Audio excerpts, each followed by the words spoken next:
The last time that the Stihl Timbersports World Championship took place in Stuttgart is almost a decade ago, 2016. But the earth still trembles from the sounds of shattered wood. That was definitely one to remember.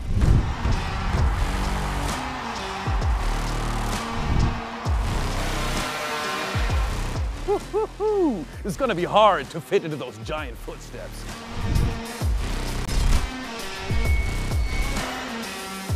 But trust me, just this once, we're about to take it to the next level.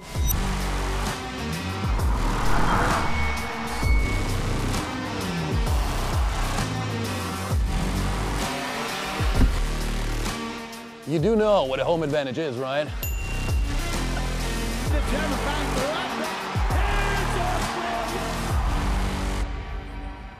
So, Stuttgart is the home of Stihl.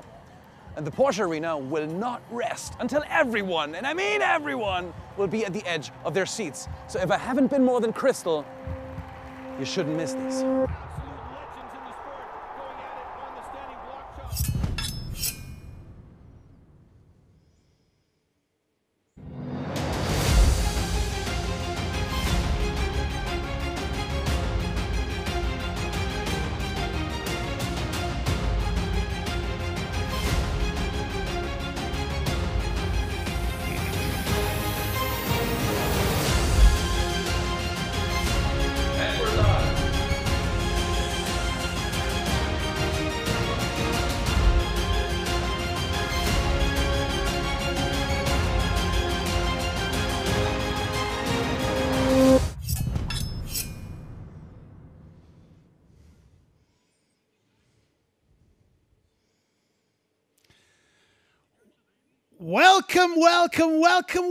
Welcome back to where it all began. 1926, just down the road from here in Stuttgart, Germany, is where it all began. The Stihl Corporation, now 97 years later, we are back here in Stuttgart, Germany for these, the Stihl Timbersports World Team Championships 2023, and it's going to be an absolutely cracking night. My name is Matt Beadle. I'm your host for this evening. Thank you for stopping by. We are absolutely delighted to have you. I say we, of course, because I am not alone. I'm joined, as ever, by the very voice of Timbersports himself.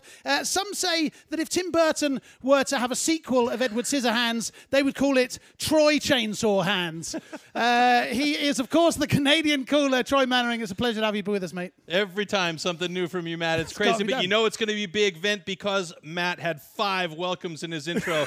So it's going to be bananas today, absolutely. It's a biggie. No doubt about it. We are here in Stuttgart. We're in a studio just outside of the Porsche Arena.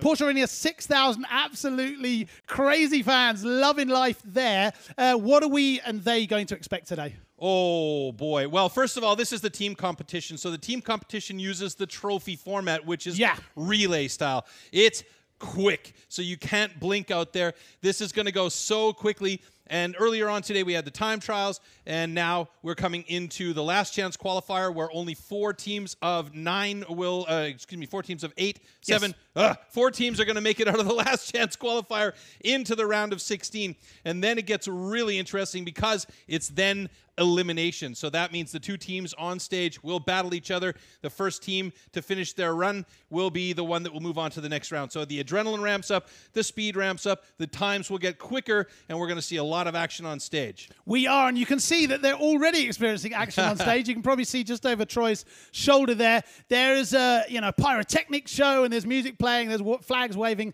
They are absolutely loving it. So if you're new to this, do stick around. We hope that you're going to enjoy it. What we're going to do is we're going to go straight over to the arena with Sandy, who is our local German host, and of course, Florty to introduce the athletes. Here we go. Florty!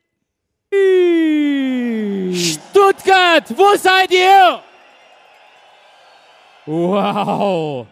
Wow. You guys look amazing. What an intro, Sandy.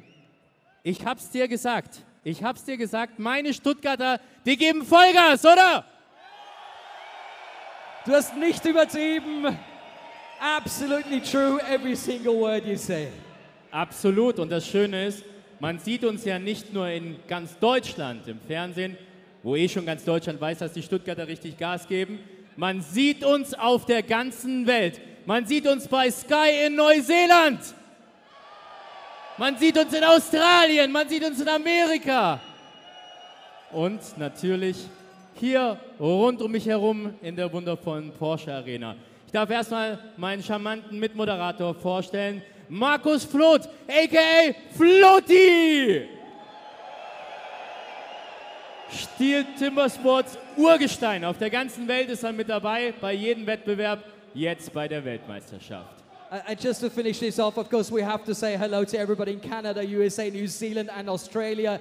Great to have you with us. And the man next to me, he was here 10 years ago for the Stihl Timbersports World Championship. He is amazing. He has the power of... If I just heard, I'm not allowed to tell all the stories about you, but let's just say he is absolutely fantastic. So please give him a very warm and very loud welcome. Ladies and gentlemen, Alexander Franke, aka Sandy! Flodi hat es gerade schon gesagt, das letzte Mal vor 10 Jahren, Stihl Timbersports Weltmeisterschaft 2013 in der Porsche Arena. Und das war schon so eine krasse Stimmung. Aber was ihr heute hier fabriziert, das ist nicht nur 10 Jahre später, sondern 10-mal geiler. Macht doch mal richtig Lärm und Applaus für euch selbst. I'd also like to mention our DJ, all the way from Gothenburg in Sweden, up there on the top playing the fabulous tunes. Please give it up for the one and only Peter Wikström.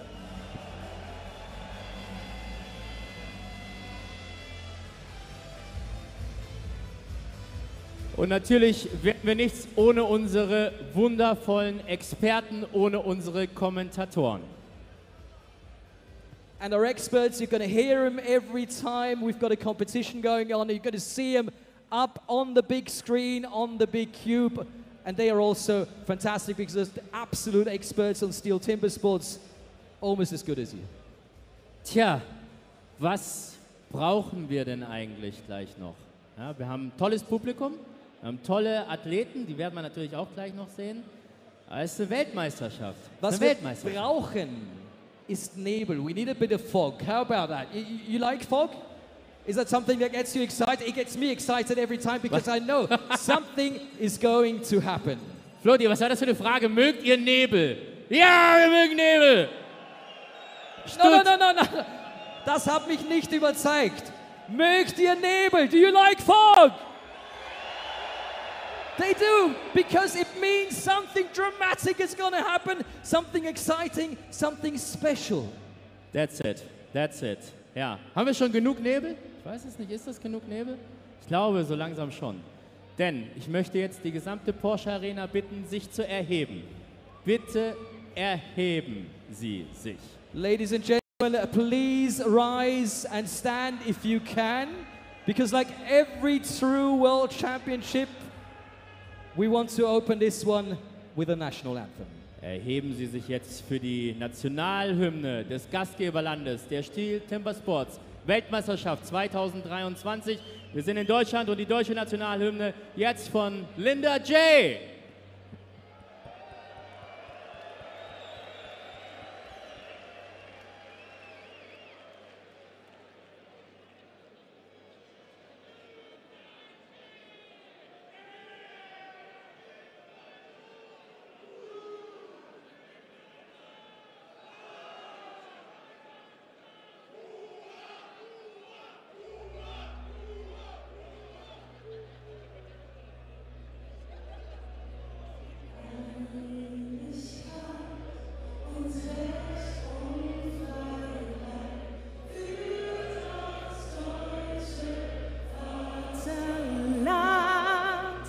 Danach lasst uns alle streben, brüderlich mit Herz und Hart. Einigkeit und Recht und Freiheit sind des Glückes Unterpfad.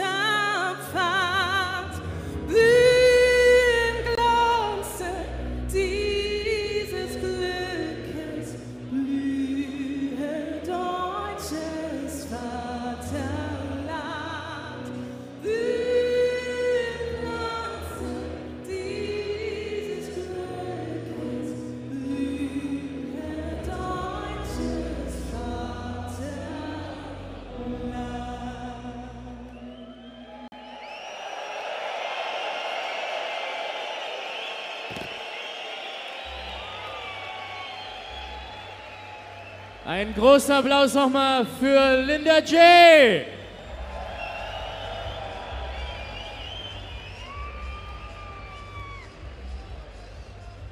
Wow, Porsche Arena. Das ist gut, das ist geil. Wenn ihr stehen bleiben wollt, bleibt stehen. Wenn ihr euch wieder hinsetzen wollt, setzt euch wieder hin.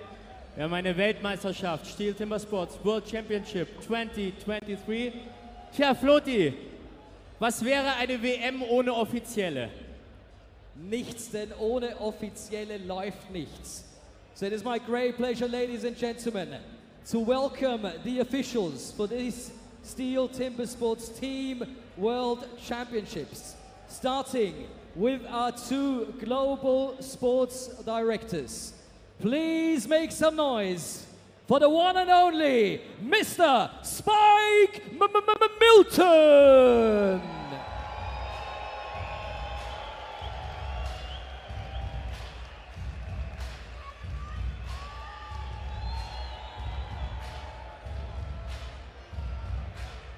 He is accompanied by Global Sports Director Nathan Waterfield.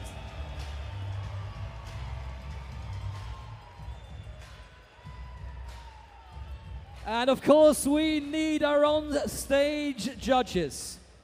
So please give it up for Mr. Andrew Hall.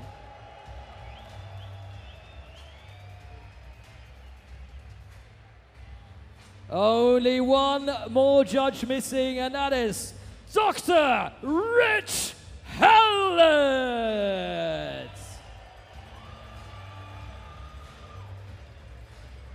These are the men you're going to see on stage, but Sandy, wir haben nicht nur auf der Stage, sondern auch behind the stage ganz, ganz wichtige Persönlichkeiten. Erstmal muss ich sagen, wie geil ist diese Sportart eigentlich, wenn die Schiedsrichter so einen Applaus kriegen von der ganzen Halle. Das gibt's sonst nirgends. Ihr seid großartig. Floti hat es gerade schon gesagt. Wir sind natürlich hochgradig fortschrittlich und technisch perfekt ausgerüstet. Wir haben natürlich auch einen Videobeweis. Videoschiedsrichter gibt es auch. Kein Videokeller, sie sind hinter der Bühne, in dem Fall in unserem Competition Control Center CCC. Und wir freuen uns, dass Dr. Jörg Kurzenberger, Jules Jansen, Radu Kasako und Bart Jansen diesen Job übernehmen. Dankeschön für eure Arbeit. Tja, der große Moment ist gekommen.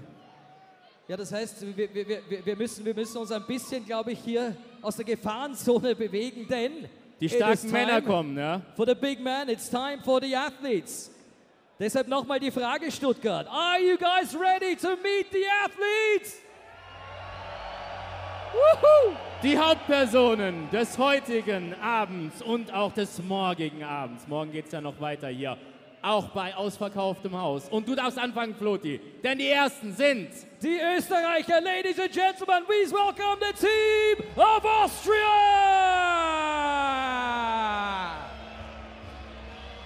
And then please welcome the team of Belgium, Team Belgien.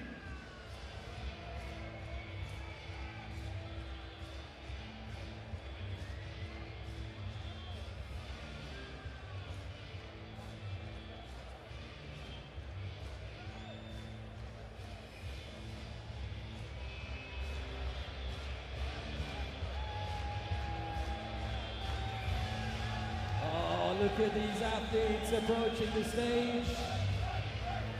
As announced, Team Austria first, followed by Belgium, who are giving high fives. And our third team, ladies and gentlemen, please shout and scream for the team of Canada.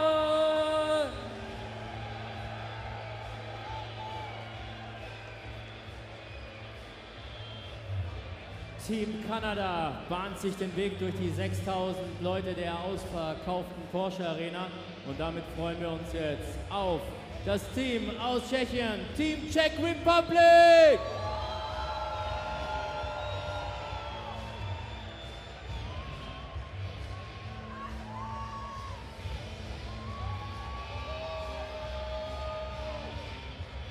So much pride in that stride. Time to meet Allez les Bleus. Here is the team of France.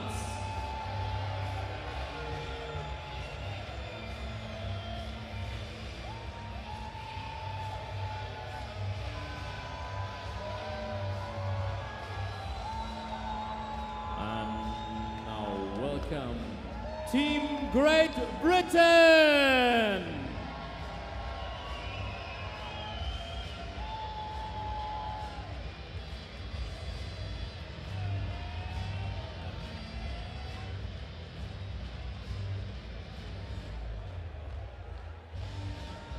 Porsche Arena, we are ready for the next team. Give it up for Ria Hungary! Team Hungary!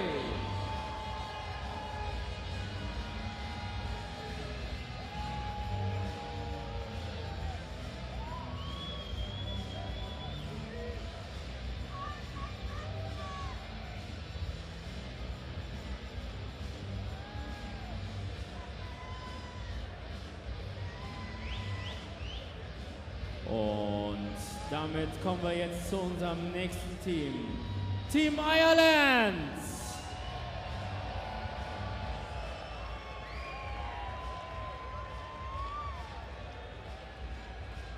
So, Floti, ich glaube, jetzt wird es gleich richtig laut. Ja, das habe ich doch schon gesehen.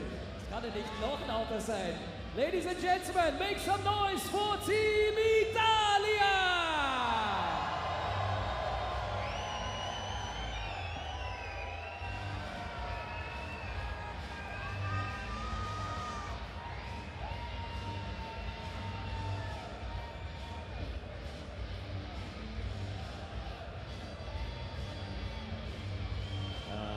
Now it's time for Oranje Hoop Holland, Team Netherlands!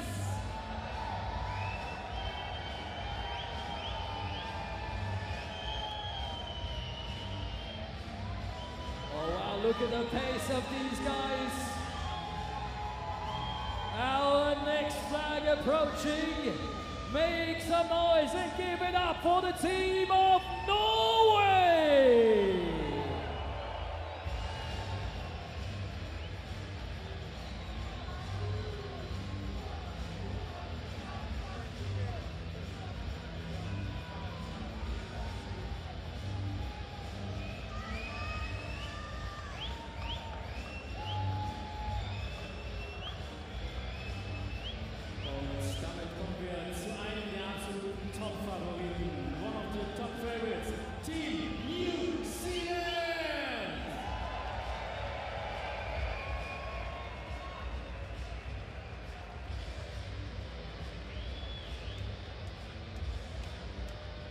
People singing and dancing, enjoying the stay here at Porsche Arena. So is the next team.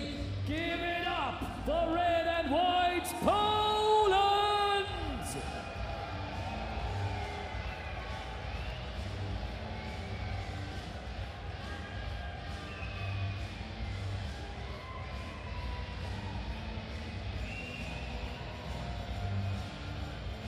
Und jetzt einen großen Applaus für unsere Freunde aus Rumänien, Team Romania!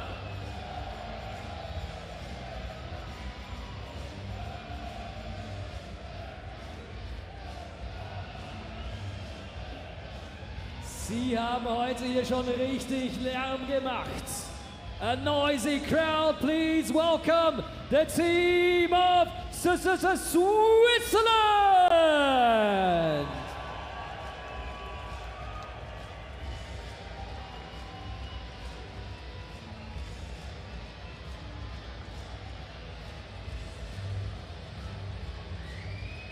Porsche Arena, are you ready for the Team Sweden?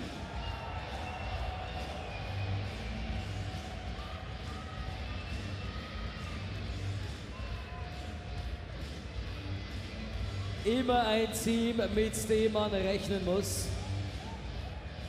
Always a team to count on. One of the big favorites, give it up for the team of the United States of America.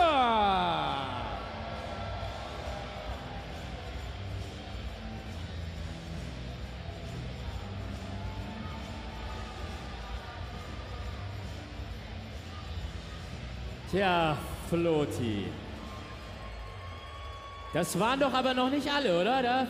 Da fehlt doch noch was. Ich bin kein großer Mathematiker, but I counted 17 so far. We have 19. That's right. You want to know why? Because now we want to present the team to be. Take a look at the big cube. Here's Australia. One. Yeah, I was building on the lecture. The team to beat with the world record from 2018 in Liverpool, a time of 45:10. Walk is at the edge of your dreams. We got to get the win. That's the most important thing for Australia. I'm turning dreams into reality. In the lab with the formula and chemistry. The memories spark and motivate and make the industry shake. We put the balls in the place. And Australia repeats for a third time in a row as the team world champions. Was für eine Mannschaft, was für Maschinen. What a team, the team to beat. Stuttgart, Porsche Arena, make some noise for the team of Australia!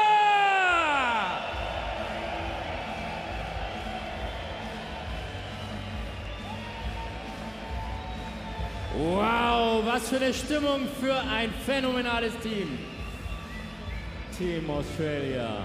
Dreimal in Serie haben sie den Weltmeistertitel geholt. Will they make it 4 in a row in Stuttgart? We will know tonight. Maybe, but there is one more team. Wir sind in Deutschland, we're in Germany, and now we're coming to the host nation, Germany.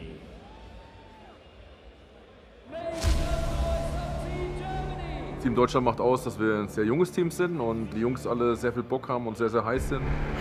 Wir haben sehr stark trainiert. Team Deutschland ist, ich glaube, so gut wie noch nie aufgestellt. Ich denke, wir haben alle bis auf die Zähne motiviert. Wir freuen uns auf Team Germany! Ist auf jeden Fall sehr besonders. Wenn du Freunde und Familie im eigenen Land dabei hast, beflügelt dich natürlich ungemein. Team Germany! Die Motivation ist eigentlich immer ziemlich hoch bei solchen Wettkämpfen, gerade wenn man Team Deutschland vertreten kann. Das ist natürlich immer was ganz Besonderes. Listen to the arena going absolutely crazy for their local heroes here. Wenn wir jetzt die Halle hinter uns haben, dann wird das natürlich nochmal ein anderes Gefühl sein, was uns nochmal ein bisschen mehr pusht. Das ist überragend von Donny Martin! Das wird gigantisch, die werden die Bude abreißen und wir versuchen es auch. Holy smokes, folks, what a finish there! And now, Porsche Arena, wave your flags, wave your hands and make some noise for Team Germany!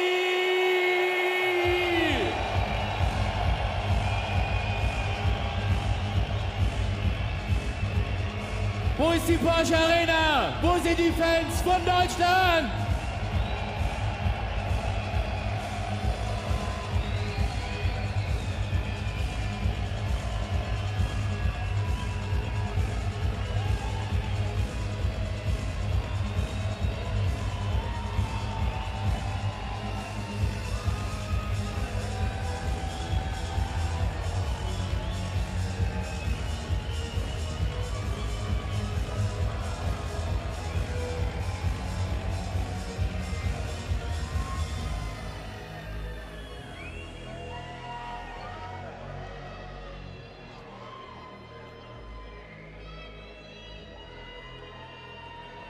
What an amazing appearance, but we all know life is not always full of joy. And very sadly, we had to say goodbye too early to one of the amazing and great personalities of Steel Timbersports just a month ago.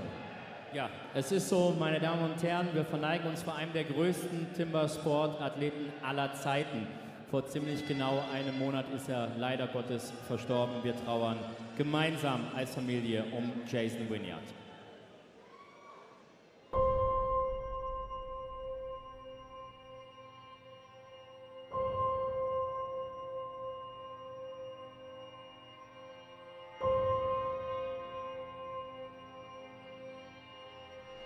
Jason is a timber sports superstar. I mean, you could not literally be born into anything better than Jason Wynyard has been. Jason Wynyard is our 9-time world champion. He's just been so incredibly successful. He's an unreal athlete.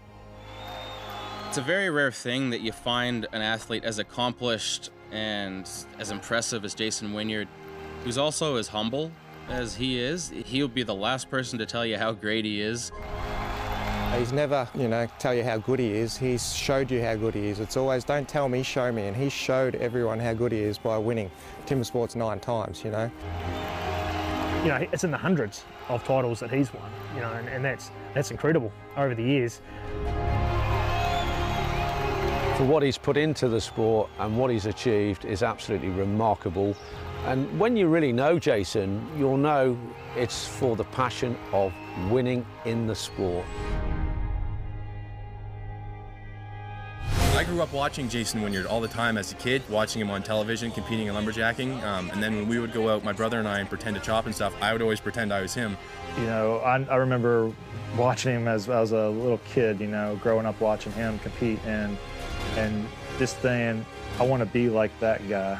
Well, I've known Jason since I was about this big, and he would have been probably that big still, I've known him since I was probably just about 8 years old. He inspired so many young athletes as well as old. That's what makes him such a true champion and a great ambassador for Stihl Timbersports.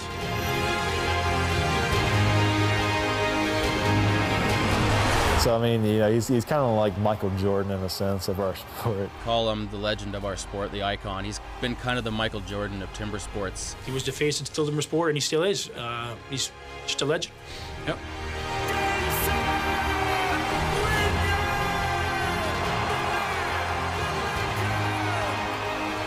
He's really like an icon for this sport. I think he's done so much, and he does so much for this sport.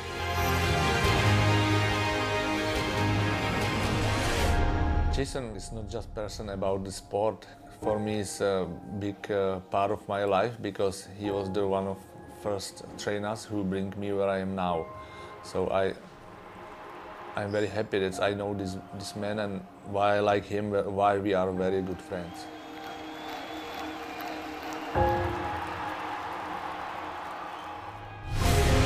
He's such a humble guy, and he's a family man. His family's important, and his friends are important. As a person, Jason is an incredibly nice gentleman. Jason's a gentleman, an absolute gentleman. He would be Mr. Quiet. Big, gentle giant is what Jason has been and is still. He's evolved into a really professional athlete, but just a professional person, and he's a really good mate. Yeah, he is a bit of a legend, Jace. He's a gentleman. He's a really nice family guy. Family means a lot. In New Zealand, family means a lot, and Jason's no different. And he's a very proud, humble man. 200% family man. He supports and he do everything what he can for his family, like the father should do.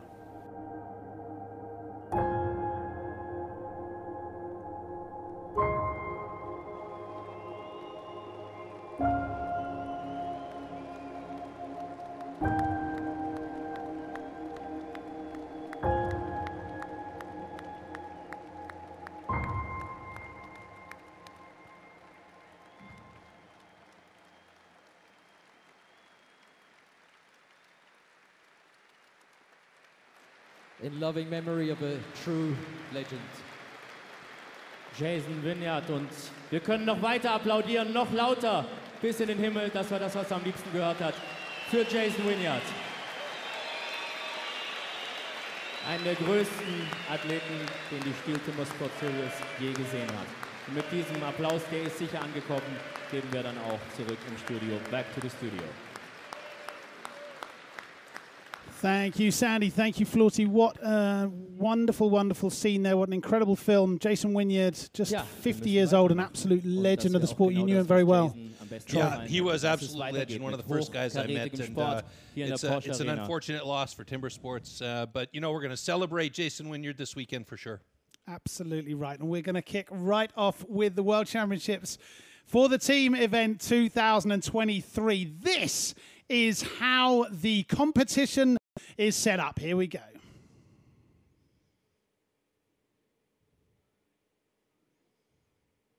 Steel Timbersports Team World Championship format. In the team competition, teams of 4 each have to compete in a 4-discipline relay. The order of the disciplines during the team heat is as follows. First up, stock saw, followed by underhand chop, then single buck, and finally standing block chop. Each discipline is executed by a separate team member, and the subsequent discipline can only be started after the previous discipline has been completed. The overall time for a team only counts after finishing the last discipline. Starting a discipline too early will result in a 15-second time penalty. The team competition demands the utmost concentration, endurance, and precision, and the teams have to plan their efforts strategically over the course of the rounds. First, they have to show their skills in a time trial. Only the top 12 teams from the time trial will make it directly to the round of 16. The remaining slower teams from the time trial are relegated to the last chance round.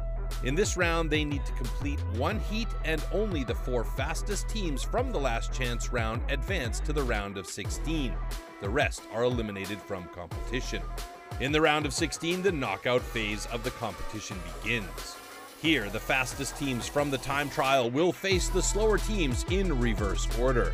The teams now continue to compete in the knockout system through the quarterfinals and semifinals. The losers of the semifinals will fight for the bronze medal in the small final. After this, the top 2 teams will compete one more time to see who takes the Team World Championship title.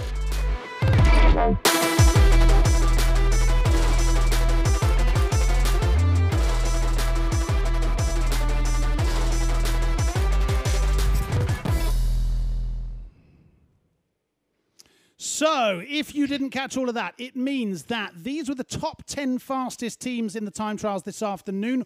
All of those automatically booked themselves a place in the competition proper today. The bottom 7 teams that you see here, 7 teams that you see here did not. They will have to go again in the so-called last chance. We're going to have 4 heats. We will have 4 winners of those heats, which will take us through to the main competition. So this is how it worked out. The time trial teams were as follows, 19 of them in total. And then United States, New Zealand, Australia, Czech Republic, Canada, Poland, Switzerland, France, you can read, Germany, Sweden, Belgium, Italy, all qualified. The bottom 7 teams you see there will go into the last chance. That'll give us 4 heats, Romania, Netherlands, Australia, Hungary, Ireland, Great Britain, and Norway. In fact, Romania will end up being in a heat on their own. Now, that doesn't mean that they are not competing against each other. Maybe you could explain the system for that. Of course. So in this last chance qualifier, it's again another type of a time trial. So these guys are still battling against the clock in this particular round here. So it's the top 4 teams from this last chance round. So only 4 of the 7 will make it into the round of 16. The problem here is those 4 that do make it out of here are going directly against the top 4 teams from the qualifier earlier on. So they've got a tough job and a tough road ahead of them to get into a further round past the round of 16. But the first thing we're going to focus on here today is that round of 16 and to see who manages to get out of it. And our first team on stage is going to be Romania. And by virtue of there being an uneven number of teams, one team will inevitably have to go on stage by themselves. And that is Romania, that's going to set the stage for us for our team competition this evening. Indeed. So, we are seeing the first athletes come up on stage. As Troy rightly said, there won't be a second team on stage. Sometimes that leads to a bit of a strange atmosphere. You know, you don't have that push behind you, do you?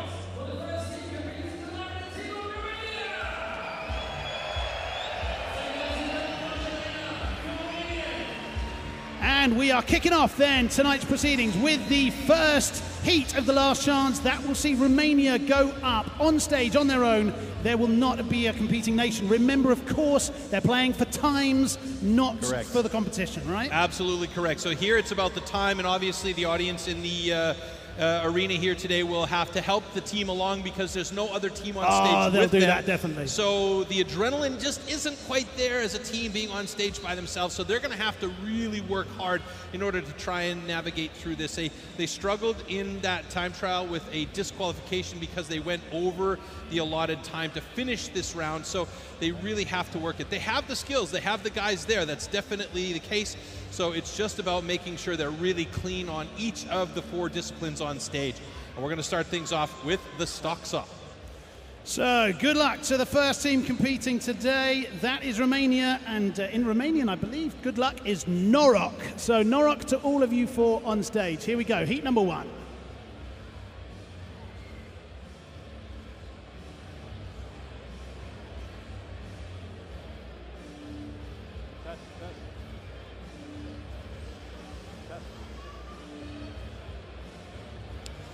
They're just warming up their saws. They're just making the last-minute preparations here, going through that final routine before we hear the call from the referees. The tension is mounting, and this is the problem here right now, is because they're taking so much time to get to that point. They're on stage, they're waiting for the warm-up. Your sauce command from the referees.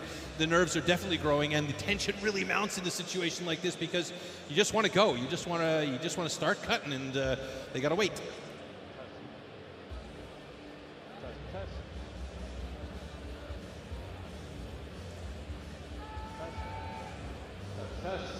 Test.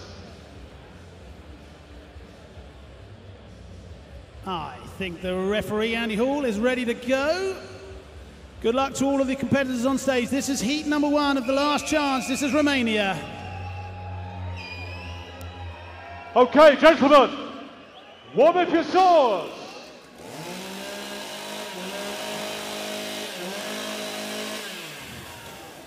Okay, they'll probably be looking for a time somewhere around the 1-minute mark at least to make any kind of impact here into the last 16.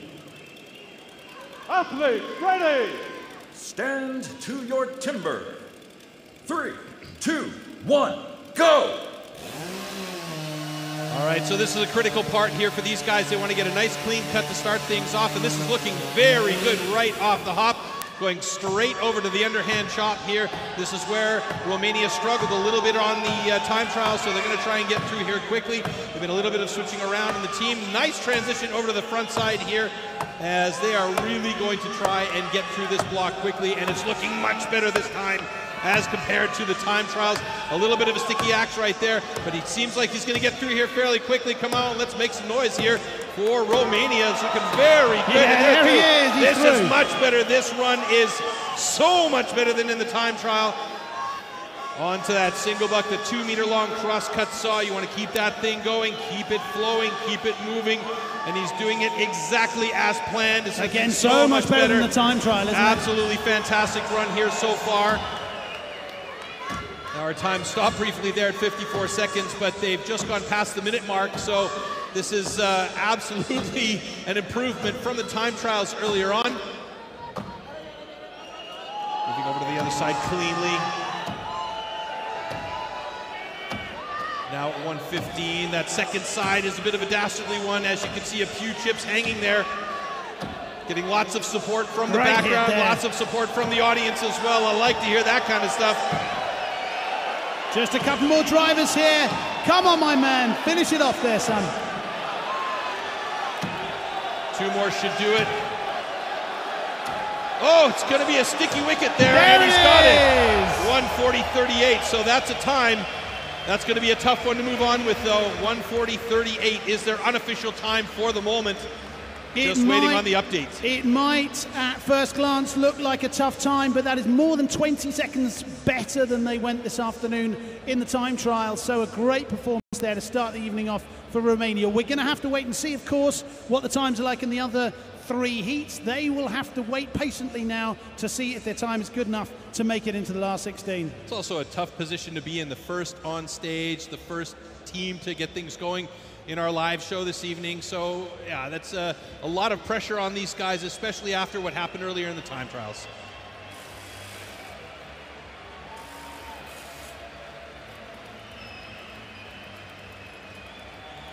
Okay, congratulations. The time is good.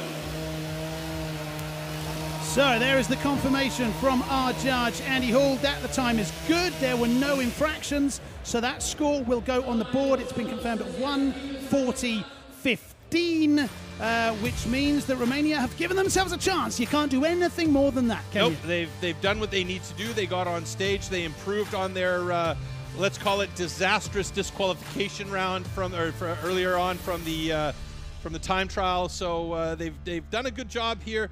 You know, a couple of small mistakes here and there, but they can be definitely given kudos for the effort they put in here on stage in this last chance qualifier. And now it's just up to the other teams to see what they're doing. Particularly the single buck was faster today, this evening, wasn't it? This afternoon, that was particularly slow, and also the standing block shot was slow, wasn't it? Those two much improved in comparison to this afternoon. Yeah, we saw that single buck get stuck 4 or 5 times on that run, so that was really a big time killer for them. So we're back in the Porsche Arena here, 6,000 people sold out in downtown Stuttgart, Germany. I must confess that I popped into the arena just shortly and picked up a bit of atmosphere. It is absolutely rocking in there. So we see the two teams setting up their machines, everything that they need to engage on this, which will be the second heat of the last chance. So Austria in this one up against Ireland. So this is heat number 2. This is Austria going up against Ireland. We will see Halmer, Dallingen, Laier and Kugler for Austria, and it will be Ryan, Thompson, Cloger and Fitzpatrick. There we see Manuel Halmer setting up on stock. He's going to be the man to start things off for us, I believe. Or is he setting up on that single buck? I couldn't see. But I believe he was on stock saw. So the Irish out there, Goniri on Borja Lat. I'm reliably informed that means good luck. I'm glad you said it, not me, because I would have butchered it badly. But there we see Seamus Ryan setting up. He's got his orange headphones on as we get ready for Austria versus Ireland. Should be a good one. And remember, these guys are trying to beat the time of 1:40 that was just established by Romania. Field look as well. Good luck to the Austrians. This is Austria in red going up against Ireland in green. Okay, gentlemen, warm up your swords.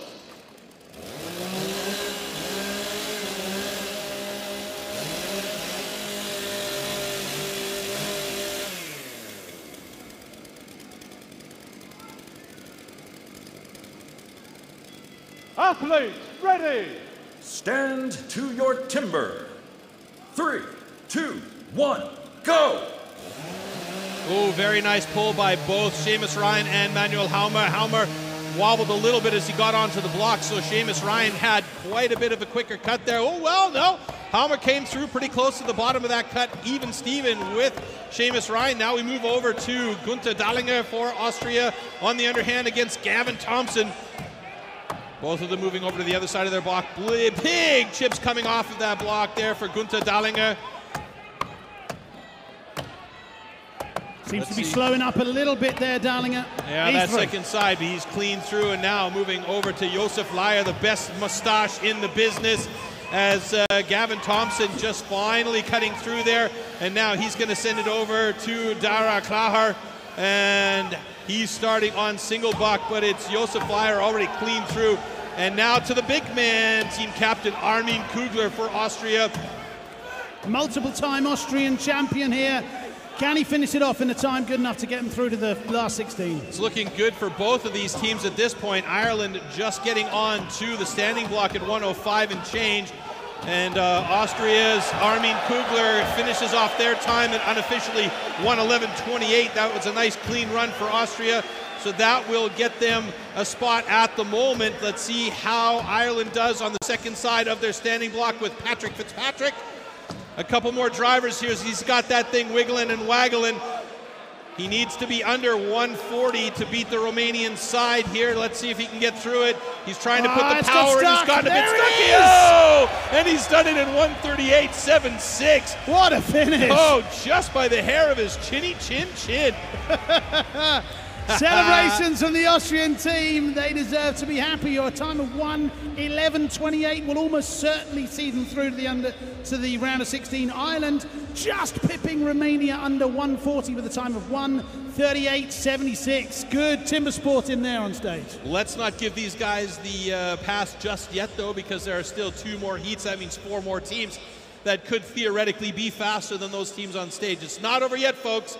So, yeah, there's still a couple more heats to go. But that was a good run for both those teams, and that means Romania is in really a tough spot right now. Okay, congratulations. Both times are good. There is the confirmation. 8 fists held aloft and high fives all round. A good performance. Both teams happy with those times. It's just wait and see now. I think Austria can almost certainly consider themselves packing their bags for the round of 16. But Romania and Ireland might be made to sweat. It was a bit of a sticky start for Austria, but they seemed to get smoother as they went along. Well, I saw this as first because it looked like there was a bit of a bobble for the saw for Manuel Haume, but then he was very quick after he got into the wood. He had a really nice, smooth cut through the wood. He has a good feeling for the saw. He obviously heard and felt the way the saw was running perfectly, and he was fast through. Seamus, who had actually a really good start, was quick in the first part of the wood, but Manuel managed to catch up, and the two of them dropped their cookies at more or less the same time. And here you see Josef Leier up against Dara Klahar, and yeah, the two of those guys really went on it in the single bucket. Seamus Ryan in the background there, absolutely giving it to Patrick Fitzpatrick, trying to get him to push as hard as he can, but Armin Kugler, just such a consistent top athlete. Look at this. He looks terrifying. He's I can terrifying. tell you, dear viewer, he's an absolute gentle giant. Yeah. But that frame of his, you know, he comes down from so high. He's got gravity on his side, hasn't he? Well, he's a big man. I mean, he's 198, I think, tall. So, like, he's a very big boy. And, you know, to look at him, you might go, oh, yeah, I don't know. Like, athlete, sure, maybe, why not? But you cannot underestimate that guy. He is fantastic.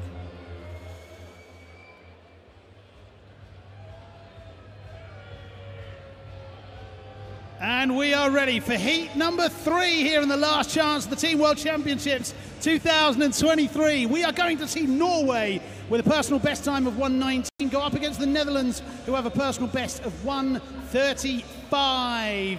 The Netherlands going up here in orange on stage right. You're looking at the Norwegians in red. The Netherlands actually bested their personal best from earlier on in the day, so their personal best is now 1:17.60. So they've actually stepped ahead in the tail of the tape on Norway. So it's going to be an interesting battle here between these two, and I think they're pretty evenly matched up. I can't really say it's a flip of the coin on this one to see which one of these two teams will step into the next round. Will it be Team Netherlands? Will it be Team Norway? Both absolutely possible, but it's coming down to a little bit of luck, and yeah. So we're going to go see Gevers, Leerhagen and Zundsteby go for Norway, and we're going to see De Beer, Knoll, Van Drielen and Terpstra for the Netherlands. Warm up your swords!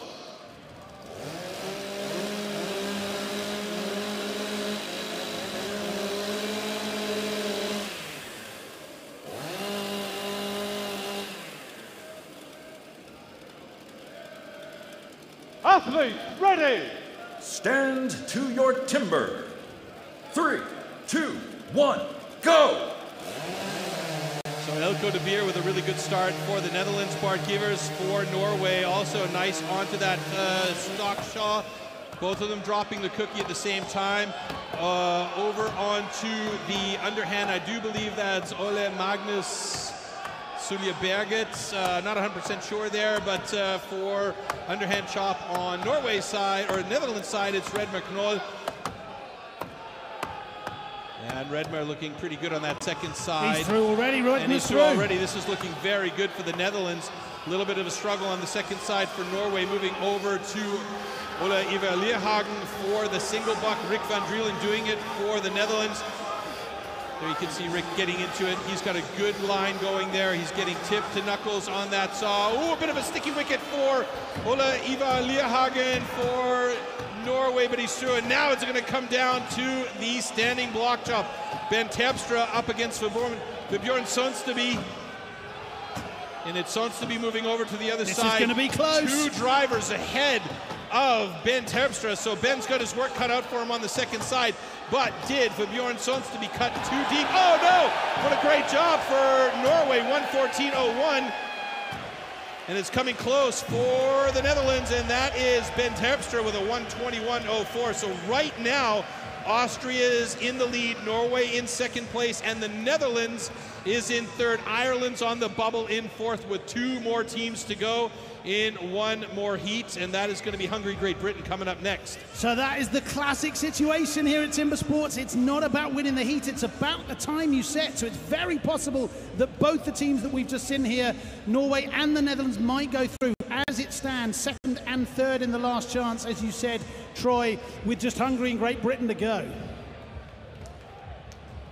Just waiting for the guys to come down into the decision zone with Andrew Hall.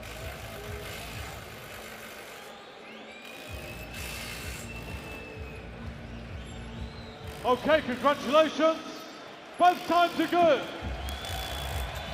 So the double thumbs up aloft by Mr. Hall. The judge confirms that Norway and Netherlands will both put a time on the board. Austria currently the fastest last chance team at 1:10.98. Then Norway 1:13. Netherlands with a time of 1:20, and then we've got Ireland and Romania currently picking up the field with times of 1:38 and 1:40 respectively. So Hungary and Great Britain are going to have to go faster than 1:38.47 to make it through to the round of 16. Correct, you are. Dismissed that, Red McNall, didn't he? Did. Absolutely. That is the best description there is. You're dismissed, Block. He just stepped off that, and that was that. So, I mean, he did his part, absolutely. There's no doubt about it. Red McNall was on board with getting that thing done. But look at these drivers here from Bjorn Sonsteby. I mean, he was a man on a mission, and that last driver was so incredibly clean. Just spanked fantastic. it away, didn't he? All right. So this is my team, Great Britain, going up here against Hungary. Shortly, I bumped into them on the way to the dining hall earlier this afternoon. Great boys, looking forward to giving themselves a second chance here.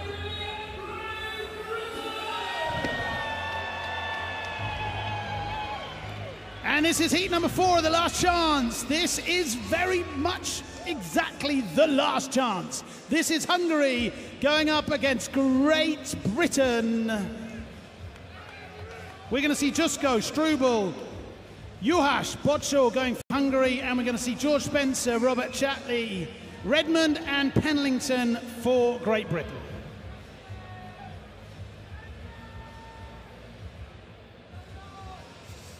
All right, so both times national records very close. In fact, Hungary's a 1:19 and Great Britain's personal best stands at 1:02.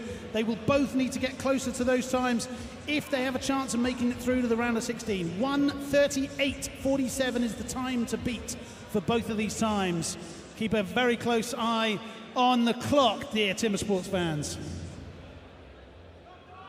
Now, it doesn't show it here, but there was a 15-second penalty on Great Britain because of an incomplete cookie. George Spencer was cutting paper out there instead of blocks. Okay, so this time, hopefully he'll have his lineman a little bit better. I talked to him about it earlier on, and all he could do is...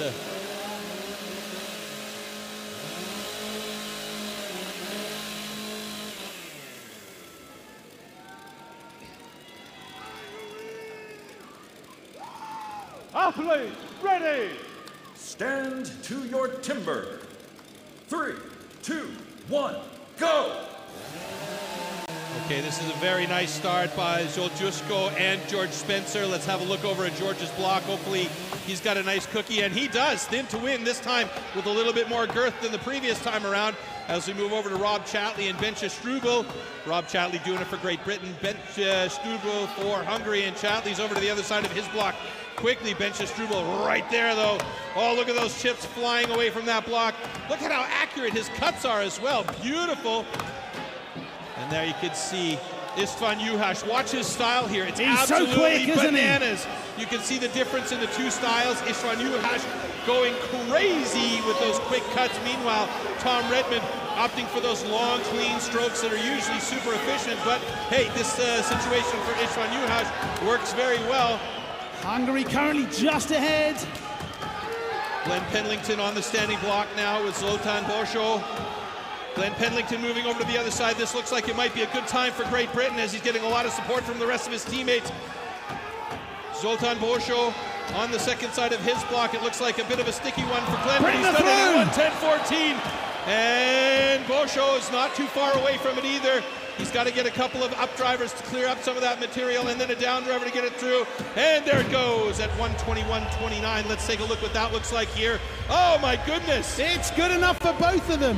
So it's I beg your pardon, Britain. it's not. No, Hungary have just slipped out. It means that Great Britain, Austria, Norway, and the Netherlands will take their place in the round of 16. So this is, of course, still unofficial until we get the thumbs up from our stage judge in the competition zone there, or in the decision zone, excuse me.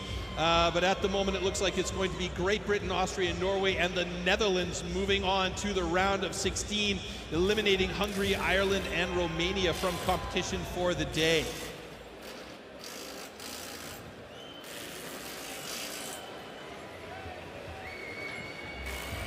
Okay, congratulations.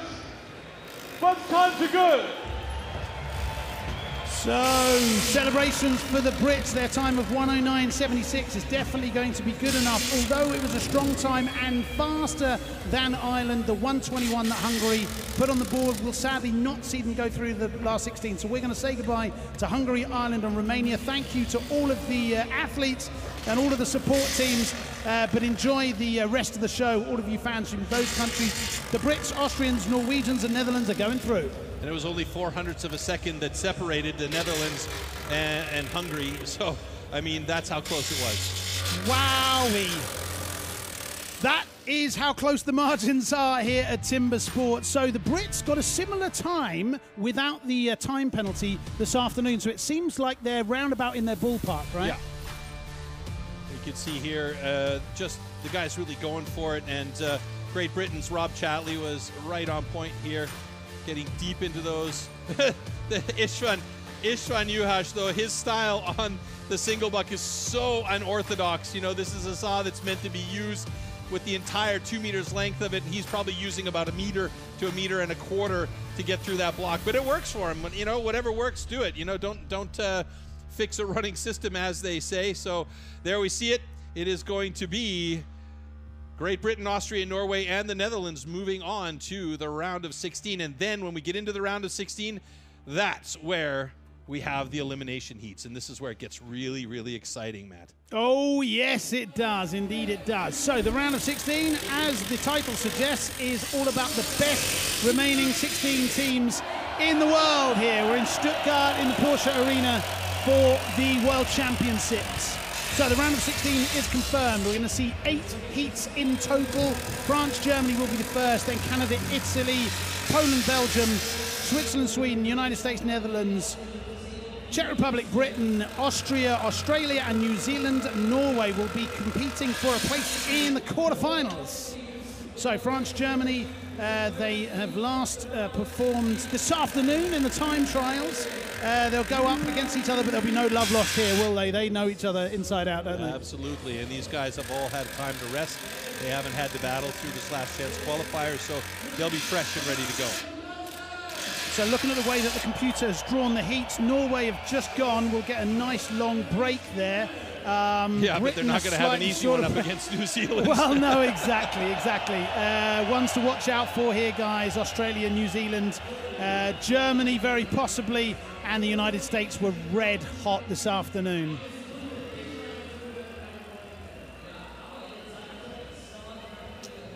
France, Germany. So tell us about the Germans here. The crowd are loving their local boys. Do they stand a genuine chance of challenging for the title today? Absolutely. They've got Peter Bauer as their team captain. He's a man with pedigree.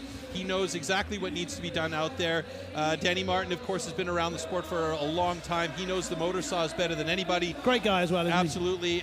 You know, Christoph Lang, we saw him on the single buck earlier. He's very adept at that particular discipline. And, of course, Danny Fielwert is going to step in this particular situation on the standing block chop as their hook or their kick at the end. So we'll see how it lines up. But let's not forget, we have Pierre Puy-Barret, Loïc Voisin, Alexander Maurice, and Adrien Coteau for the French, who have been really, really solid. We saw some great times from them earlier on. So we'll see how this heat battles out. And it's going to be a really important one too, because as I mentioned, it is elimination now, so the winner of the heat moves on to the next round, and the loser is eliminated from competition for the day.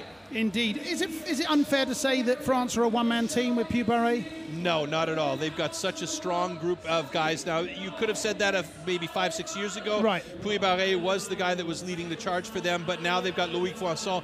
He's a fantastic young athlete that's come out of the rookie ranks a few years ago. They've got Alexandre Maurice, who we've been watching for a little while, who's really stepped up to the next level. So it's definitely a possibility for these two teams to really make headway in steel timber sports here. All right, this is what it's all about. There are 363 days a year when we just kind of have to sit around and wait, and then there are 2 days where we finally get to have the Timber Sports World Championships.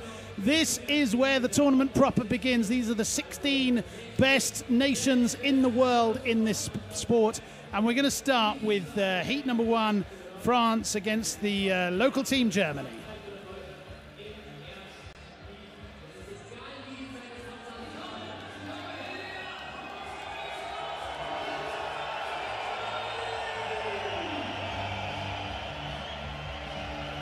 And we're going to kick off the round of 16 with heat number 1. This is France going up against Germany. We're going to see Courteau, Maurice, Puy Barret and Voisson going up against Bauer, Martin, Lang and Vielwert for the home nation, Germany. Danny Vielwert stepping in on the standing block chop there. He is stepping out of the rookie ranks this year and joining the team on stage here today, as we see the last-minute checks of the saw placements for the teams and getting everything ready to go. There you see Pierre Puy Barret, always concentrated, always ready to go, and you can never underestimate that man. And when you put him on the single buck, you know you're going to have a good run every single time. Danny Martin right there for Germany, making sure that he is ready to go on that underhand chop. And he is focused, and he absolutely, I mean, he is so intense as a competitor. He's so focused, isn't he? So focused, and he wants to win. He wants to win. He wants to drag everybody into the winner's circle with him. So, you know, he is really pushing this team, and along with Peter Bauer, we should be good to go with these guys here. Let's see how it rocks down. Okay, gentlemen, warm up your swords.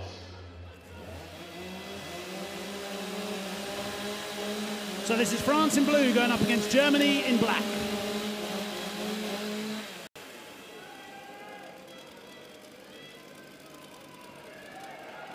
Athletes, ready! Stand to your timber. 3, 2, 1, go! So great start by Adrien Courteau and Peter Bauer. Peter Bauer looking very good here, but it looks like Adrien Courteau might be a hair faster. Oh, just by maybe one driver on the underhand chop as we move over to Alexandre Maurice. Maurice is quick there. Yeah, he's a diminutive man, but bam, he can really hit that block. And he's moved on to the other side, about a half driver, maybe a full driver ahead of Danny Martin as they both battle hard on that second side. Who's going to get through there first? It's going to be Danny Martin. Oh, that was very close. It was very, very close. Now it's going to be a telltale one here. Is it going to be Christophe Lang, great on that single buck, or is it going to be Pierre Puy Barret? As I told you, Puy Barret is good, but this day it was Christophe Lang. Great cheer from the Germans here. Moving over to Danny Vielwert. The pressure's on that young man, and he is going to be enjoying every minute of it. Looks like he's going to be moving over to the other side, a half stroke behind Loïc Voisson. A little bit of a sticky wicket there for Loïc Voisson. It's going to be close here between these two teams. Which team will go out? I think Voisson might be catching up. Oh, it's going to be really close. Danny Vielwert's getting there. Loïc Voisson's close. He's got to wiggle it. And it's going to be... Who's it going to be? Oh! It is France! It's France with 112.47. And it was just half a drive, one drive behind, with Germany at 116.17. Oh, man. That's a heartbreaker for the home nation there. And France will move on to the next round. Germany were absolutely dominating right up to the last discipline, the standing block chop there. France with Voisson in the last leg, just pulled it out of the bag there. We are being told that there is an investigation for the French team, so there might have been an infringement. The judges, the referees will be checking that as we speak, and it's regarding that cookie there. Oh, it's an incomplete cookie. It's very close at the bottom. The judges are going to be taking a close look at that to see if they can complete the cookie. It's a little bit of a puzzle situation there. Rich Hallett looking closely at it with Andy Hall. So they want to make sure this is absolutely fair, and if any part is missing, then they will disqualify the team. So let's see what is said here. It's going to come down to the bits and bobs. So if the cookie can be completed using that puzzle technique, then they are safe. Yes. If not, there'll be a 15-second penalty, right? Nope, they'll be eliminated by a DQ. Wow, and that means Germany will win. This could be hugely decisive here. The Germans waiting on tenterhooks for the result. We will get the decision in the decision zone momentarily.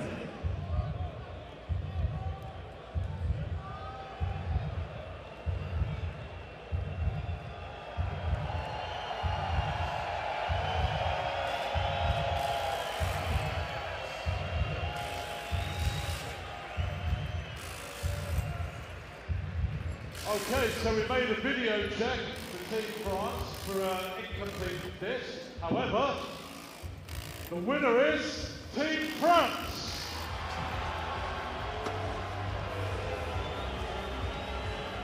Wow, drama here in the very first heat of the round of 16. France with a slightly quicker time. Then there was the check from the referees. But as you saw, they got the green light. After all, there was desperate disappointment in the faces of the German athletes there. I mean, Germany was fantastic. They were right there with them. In fact, they even led at one point after the underhand chop. It was looking really good. Danny Martin was great. So Danny Fieldbad at the end on the stunning block chop had a good run. He was just slightly ahead of Louis Poisson, but Louis Poisson was just a little bit faster. So we can go over to the arena with Sandy, who's going to conduct an interview with the German team. Hey, Sandy. Ja, das war so eine knappe Entscheidung. Es war super, super knapp. Kurz waren die Franzosen vorne, dann wieder ihr, am Ende die Franzosen wieder. Dann gab es noch Überprüfung durch die Judges. Was geht in euch vor? Ja gut, man ist ein bisschen enttäuscht natürlich, aber wir haben alles gegeben. Ich denke, wir waren mit dabei gewesen und ja, war ganz knapp. Am Standing war es einfach ein bisschen, ja, der Danny wollte viel, er ist motiviert und ja, aber wir stehen hier zusammen, gewinnen zusammen und jetzt haben wir verloren. Und morgen geht es ja dann noch weiter für Danny. Tja, wie ist das trotzdem hier vor heimischem Publikum zu sein, auch wenn man verloren hat? Das Publikum ist krass, also es ist wirklich, Entschuldigung, dass ich sage, geisteskrank, ihr seid übelst krank, laut. Geil, ich hoffe, dass es morgen genauso ist. So. Das ist es. Dankeschön. Toll gekämpft und ein Riesenapplaus für Team Germany. So he asked how they felt that they'd unfortunately gone out in the first round. He said, of course, we're disappointed, but we were delighted to be here. We were proud of our performance. And he said, I thought it was a really lovely line. We win together and we lose together as well, which was a lovely way to put it. And then he thanked the incredible crowd that are supporting him here in Stuttgart. It is an incredible crowd. There's no doubt about it. I mean, 6,000 strong in the Porsche Arena here. And we've already seen drama on the first heat, so I mean, it that's only just crazy. bodes well for the rest of the day. Well, exactly. I mean, you get right into it with referee checks and incredible times, and we're seeing everything. We've had one heat. It's nuts. The first heat, and it's bananas. Absolutely so it's a gong show crazy already, and that's what we like to see. All right, we're going to go to the next heat. Here we go. Let's see if it's as crazy as the first.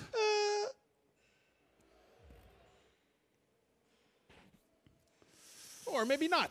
I was reliably informed that we would see the heat. Here we go. There's the Porsche Arena again in all its glory, all 6,000 of the fans. We can see Florty and Sandy up on the big screen there doing their thing, keeping everyone ready to go here. So we're going to see heat number 2 here. This is going to be a very interesting one. This is going to be Poland going up against Belgium.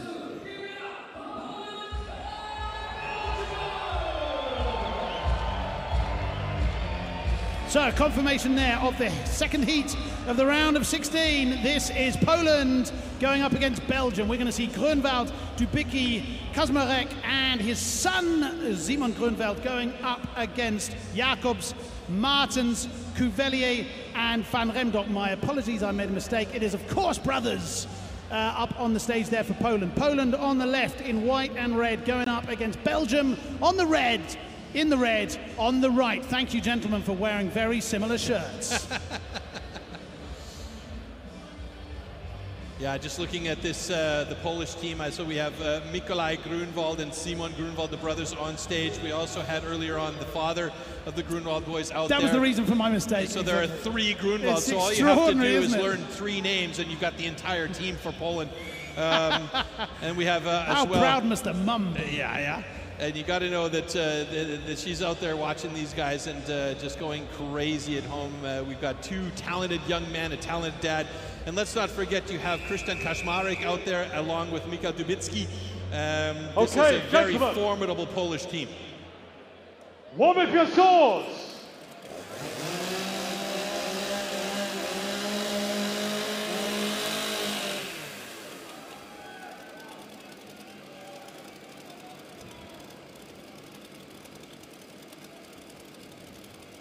Athletes ready!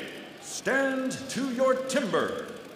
3, 2, 1, go! So a very nice start on that stock saw by Mikołaj Groenwald and Koen Jacobs for the Belgium side. And it's going to be the Belgium side moving over to the underhand chop quickly. But Michał Dubicki, that doesn't look like Michał Dubicki on the underhand chop for the Polish team. I have to see that again, but it's Koen Martens for Polish side. No, it's Szymon Groenwald on underhand chop. It looks like Michał Dubicki is going to be bringing up the backhand on the standing block. Now moving over to Robin Cuvillier for Belgium, looking very good here along with Krystian Kaczmarek. He's deep into that cut. He might get down to the bottom first. He is, and now it is going to be Michał Dubicki. They've switched positions on us, and not to keep it confusing or anything, it's not like we can just mistake Michał Dubicki boys, and Szymon Groenwald, but Dubicki quick over to the other side. Camille van Remdonk now onto his block, and this young man for Belgium is going to be the future of timber sports for them. But Michał Dubicki is just a beast, as he is almost done with that block, and he is so done with it, he sent it out into left field. Camille van Remdonk getting support from his teammates as he's on his second side. You can see this young man, just 17 years young, and he's an absolute talent. Look how clean those cuts are from him. His accuracy is on point as he is going to be close to getting through. Swings it one last time, and there is the time of 1:29.3 for Belgium. Unfortunately, the times are not important in this particular situation, so Poland will win that one and move on to the next round. It's all about winning at this stage, and the winners of that heat were Poland. Congratulations, Team Poland. That is, of course, providing there are no infringements from either team. Handshakes, a lovely sign of the sportspersonship that we see here in timber sports. Fantastic reactions from the Belgians. Commiserations to Belgium, who will not go through to the next round, but we will be seeing Poland in the quarterfinals.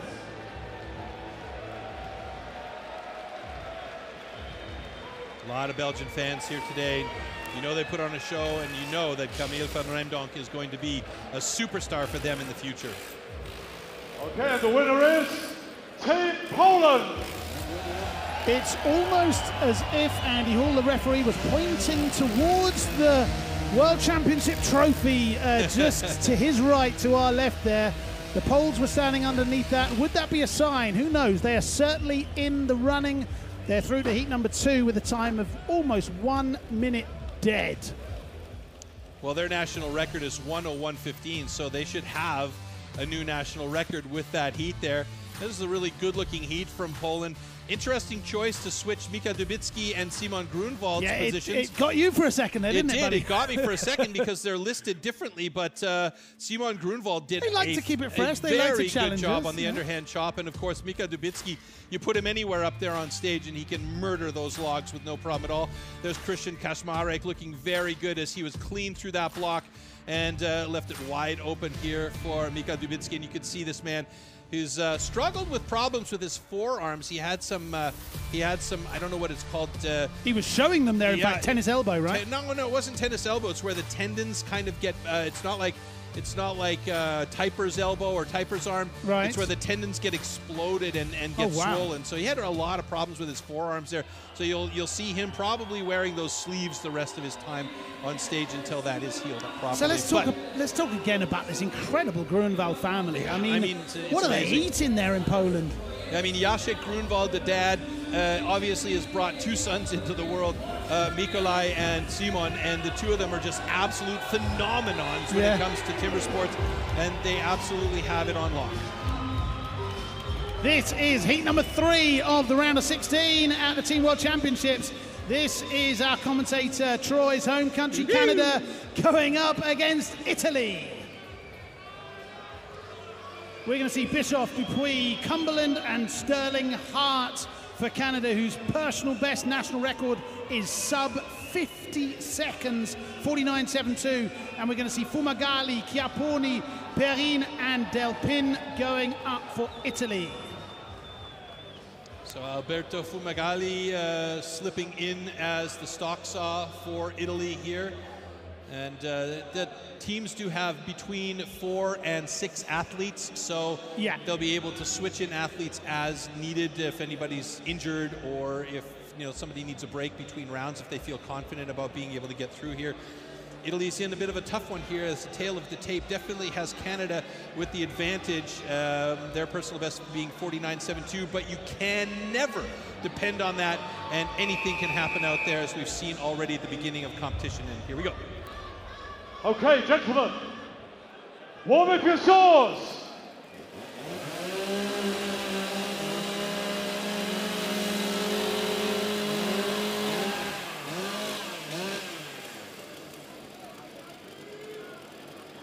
So this is heat number 3. This is Canada, Italy. Athletes, ready. Stand to your timber. 3, 2, 1, go. Oh, good start there by Bill Bischoff for Canada. Fumagalli, a little bit of a struggle to get that saw up into position, but he's got a nice clean cut going. And now Canada is slightly in the lead over to the underhand chop, with Marcel Dupuis being about 3 drivers ahead of Alessandro Chiapponi on the underhand. Moving over to the other side now, and he's definitely 4 drivers ahead of Chiapponi as they're on their second side. It's going to be probably Marcel Dupuis getting through that block first, but I saw that he ran into a bit of a knot on the inside, but it doesn't seem to have mattered to him too much. He is through, and we've sent it over to Ben Cumberland, who is on single buck for Canada. Looking very clean, very smooth, going tip to knuckles on this blade. Look at that 2-meter long saw work. Great work from Cumberland there. And now over to Sterling Hart, a perennial competitor, absolutely a beast, Mickey Perrin. Delpin waiting to go, here he comes. Yeah, but he's going to have a tough one to catch up with Sterling Hart, who's already done look at that. 58.91. Not their best time, but that is an absolutely fantastic time. It looked like it was a clean run through for the Canadians, and that means they're going to go on to the next round. Italy still fighting to get through that block there, as Michael Delpin does it with aplomb at the end. A nice final cut, but unfortunately not quite enough for the Italians to make it into the next round. Oh, that was interesting stuff from Canada. They've definitely got some of the most striking jerseys on display today. The blue of Italy, unfortunately, will not be seeing the quarterfinals. Commiserations to them. It was a strong time though, 1:14 and change, but Canada, wowee, considerably faster than any other team so far. Sub 1 minute, 58.91 for the Canadians. The debrief would be positive there for the Canadians. Absolutely, for sure. And Michel Perrin giving thanks to the crowd behind the stage there, and the guys just giving each other a handshake on stage, which is super nice to see. And that's one of the things we love about timber sports, is it very much is a family affair. These guys are always supporting each other, regardless of whether they're competing on stage or not.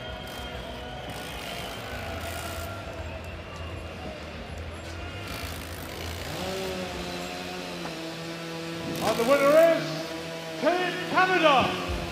Team Canada not only win the award for the best looking jerseys, they win that heat, which will put them through to the quarterfinals. They will join France and Poland, of course. Italy did well today. They did really well. Yeah. Let's take a look back here. So you can see, yeah, that's the problem there. He had to restart the saw, reposition the saw at the top of the block. So that cost him a ton of time. Theoretically speaking, he should have finished faster than Bill Bischoff, but because he had so many things going on at the top, and you can see that massive knot there in the block from Marcel Dupuis, but he managed to get it out of the way and cut through. And He allowed Ben Cumberland to do what he does best, and look at that. Knuckles disappearing into that block there, Tip disappearing into that block. Look how efficient and quickly he cuts there. Absolutely beautiful run from Ben Cumberland, who is not only a good-looking fella, a great timber sport athlete, but also is not too bad behind the mic either. He is a terrific commentator and a great guy. I tell you what was really interesting, right at the beginning of this clip, we just saw a close-up of the Italian real deep in concentration, right? He wasn't even up yet. He was waiting for his compatriots to give him the green light, so to speak. But he had his hand on his head. He was focused. I mean, real extreme focus there. Yeah, I mean, these guys, it's not just about the physical game. You know, they have to be in shape. They have to be fit. They have to know where and when they're cut. They also have to be mentally ready to go. Yeah. And that mental part of it, as I would almost say it's 50-50. You know, if you're not on point in your mind before you get on stage to make those cuts, something untoward could happen. A saw could slip. You could cut yourself badly. You could get injured. You know, you might grab the axe in the wrong position. You just never know. So you have to be up here on point as well as here on point. And that's what these guys really are. Not only in timber sports, but in life, right? There I think you that's go. a good life lesson. So congratulations to your countrymen, Yes. Canada. Well done. They are through. Let's see who will join them. This is heat number 4 of the round of 16. We are going to see Switzerland in the red going up against Sweden in the yellow. Bühler, Geisler, Gnedinger and Reinhardt will represent Switzerland, and for Sweden we will see Skur, Svan, Svadling and Hansson. Pontus Schier starting things off for us on the stock saw. We'll see Kalle Svadling on the single buck, the two sawing disciplines there. On the two cutting disciplines, Ferry Swan and Emil Hansen for the chopping. So these guys, it's a really well-balanced out team. Severin Bühler will start things off for the Swiss side. Christoph Geisler, who is always strong, along with Pirmin Gneding, who our German expert will definitely be rooting on today on the German show. And then, of course, bringing up the back end of the Swiss side is Olli Reinhardt, who is looking much better now after all of the drama of his finger and everything else has been taken care of in the last couple of years. So this is his chance to really step out. Okay, gentlemen, warm up your swords.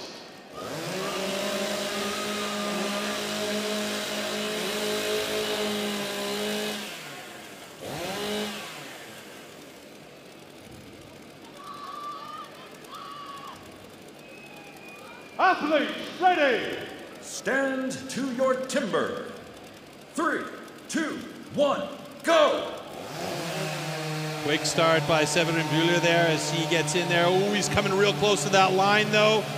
Pontus Schier, nice clean cut, and they both go over pretty much dead even on the underhand chop now. Christoph Geisler, so strong, so much experience. He's moved over to the other side of his block, about 3 strokes ahead of Ferry Swan. There, Switzerland. A little bit of a slip there, but you got to be real careful as well. You can't step down and make a cut while your foot's on the floor. A beautiful cut by Christoph Geisler. Ferry Swan, 2 drivers behind him. Over to the single buck now, and it's Pirmin Gneding looking very good, very clean. Kalle Svadling right there with him. They are in sync with each other. Absolutely fantastic. And now Olli Reinhardt, Emil Hansen going head-to-head on the standing block chop. 2 very young, very strong, very talented timber sports athletes with the axe in hand. And it's Olli moving over to the other side of his block, about 2 strokes ahead of Emil Hansen. Emil Hansen's got the power on the backside though. Let's see if he can get through there in a quick enough time. And it's Switzerland! Oh my goodness! Olli Reinhardt with an absolutely fantastic final run. They've got a personal best time of 59.74. Fantastic! Woo! National record falls here for Switzerland. They have every right to celebrate. Wow. It was also a national record for Sweden, 102.33. That is the level of quality we got in the room today. 2 national records, if I'm reading that right. Congratulations to Switzerland. Wow, what a finish there. Yeah, and Switzerland going on to the quarterfinals. They're going to be over the moon about that because they just went up and beat one of the strongest teams in the world in Sweden. So that is a great run for both of those guys, but this time Switzerland came out on top. In fact, Skur was ahead after the stock saw, but then Geisler and Gnediger came, and then Reinhardt just absolutely ripped it through the last. Team Switzerland! There's the confirmation that Team Switzerland have won that heat with a personal best national record time of 59.48. Congratulations to them. Commiserations to Sweden, who will go home, but their time today was 8 seconds faster than the previous national record. Great timber sporting here. Absolutely fantastic run from Switzerland. You got to give it to him, though. Here you see Severin Bühler, on the other side Pontus Schier.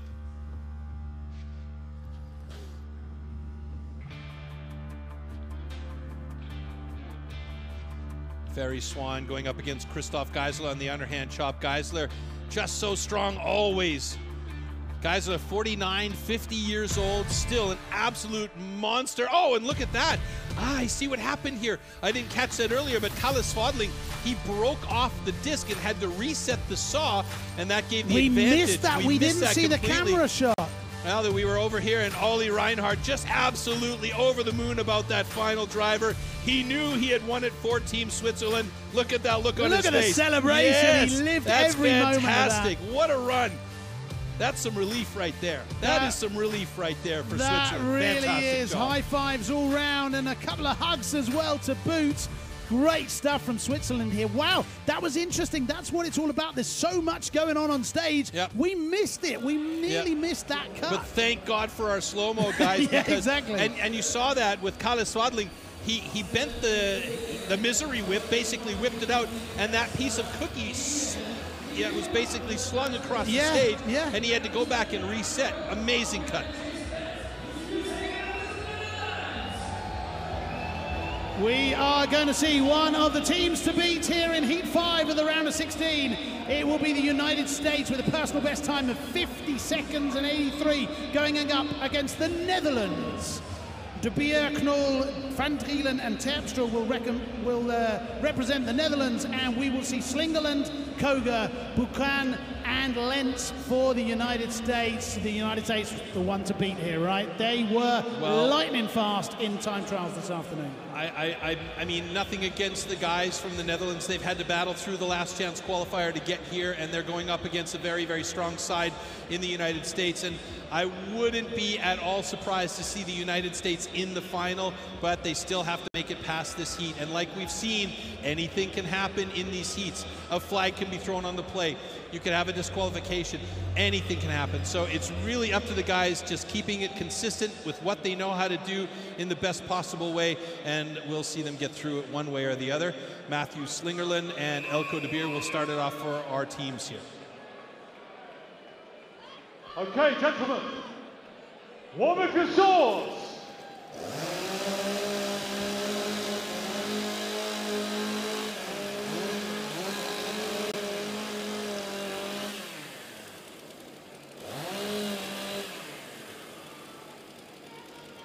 Athletes, ready! Stand to your timber. 3, 2, 1, go! Great quick pickup by Matt Slingerland there. Elko de Beer with a good clean cut so far. Who's going to drop that cookie first? And it's going to be the USA, but by only half a stroke as we move over to Matt Kogar going up against Redmer Knoll. These two guys are pretty evenly matched up on the underhand chop, but it's Matt Kogar going over to the other side.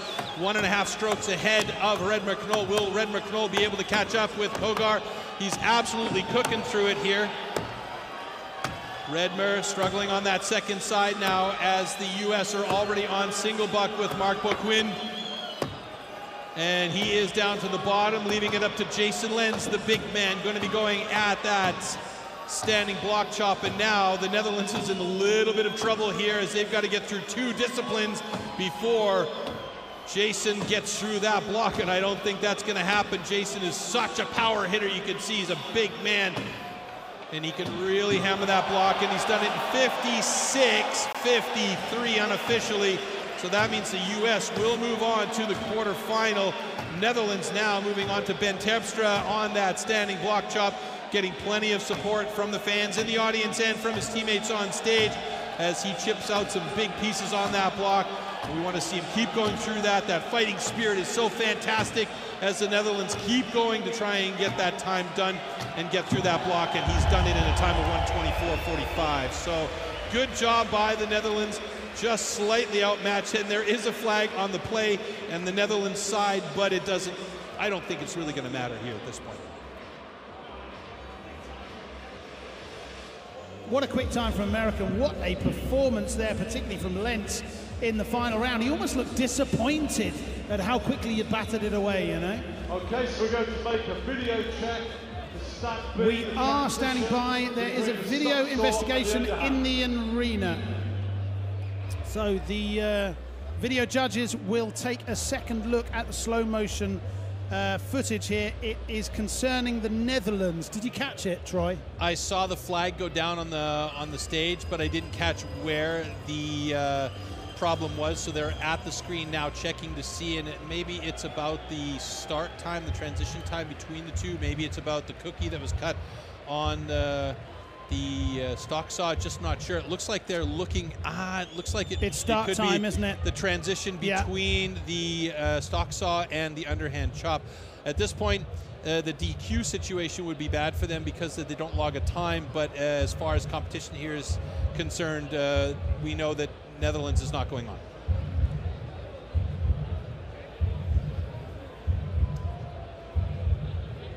So Andy Hall will give us the definitive decision here on the America versus the Netherlands. Okay, so made a video check for Team Netherlands, a possible penalty with a transition between the stock saw and the underhand. However, that was fine, no problem. However, the winner is Team USA. Okay, well that's good news because their time is locked in and official, so that will count for their overall rankings. And the Team USA, as we know, won that one cleanly with a time of 56.28. So we've had two checks today already by the referees, and both in fact have been passed off, and the decision on the stage has stood. So the United States, with a powerful time of 56 seconds, will go through to the next round.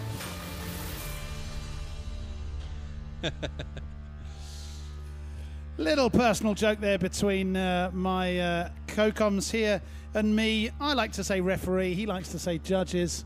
You say potato, I say potato, right? You know? Tomato, tomato. Yep. Yeah. Although who says potato? Vodka, gin. Yeah, I don't know anybody that says potato. I don't know anyone who says potato. I love that look that Lentz gives his axe at the end there. He's almost like, you didn't do it quick enough for me there, brother. Look at this. He's like, I need more from you in the quarterfinals. He's checking to make sure he didn't chip the axe. I mean, these axes are so incredibly precise and sharp that if you do run into a knot in the block, it can chip the axe. So the guys need to be really aware of that, because if that's an axe that they're really cutting well with on the day, then they want to be able to go back to that axe for the next heats. So the United States were quick today in the time trials, and they were quick again here in the round of 16. Are they going to be too quick for anybody? Can anyone catch them? Yeah, of course. But I mean, they were very fast. They're well under a minute. You know, we've seen the Canadians under a minute. The Australians are under a minute. New Zealand is under a minute. Hungary was really great as well. I mean, you know, these are teams that could definitely battle. But I see them so strong this year that the Americans really very much could be challenging Australia for that top spot on the podium. Will there be a changing of the guard this year? That remains to be seen. We still have a bunch more heats to go, so let's wait and see and follow the rest of the action here. Indeed, let's do exactly that. And the athletes are ready to go, and they're from the same country that I was born in. This is Great Britain going up in the Heat 6. The round of 16 will be competed in the Heat 6 against the Czech Republic and Great Britain. Czech Republic with a sub 1 minute personal best time of 54. On paper, you'd say they're the favourites to go through in this heat, but Britain have put two strong times in today. They're coming together as a team. Could they pull off a surprise here? Anything's possible. We've seen there's been improvement from round to round for a lot of the teams. The Czech Republic, I should have also maybe mentioned them in the talk picture, about of being in the picture as a sub 1 minute team. So, you know, with Ivan Bambushkar, Maciej Klima, Martin Kalina, Zdenek Maras, these guys are all really, really strong. But let's not count out George Spencer, Rob Chatley, Tom Redmond, and Glenn Pendleton. I mean, they've been really, really solid as a team. George has to cut a good starting cut where he works in forestry, so he should be able to handle that saw without any problems.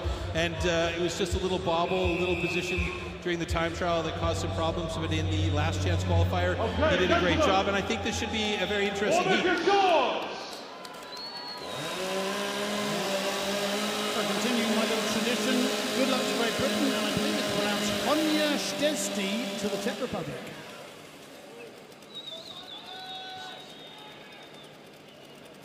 Athletes, ready!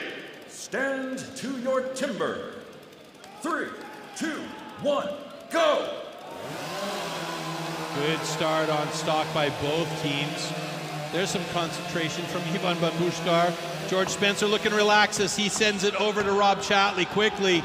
Rob Chatley getting to work on that underhand chop, and he's looking good right away. He's got quick pace there. Maciej Klima, no slouch though, as he moves over to the other side of his block, chipping away nicely. Some big pieces coming away from that block.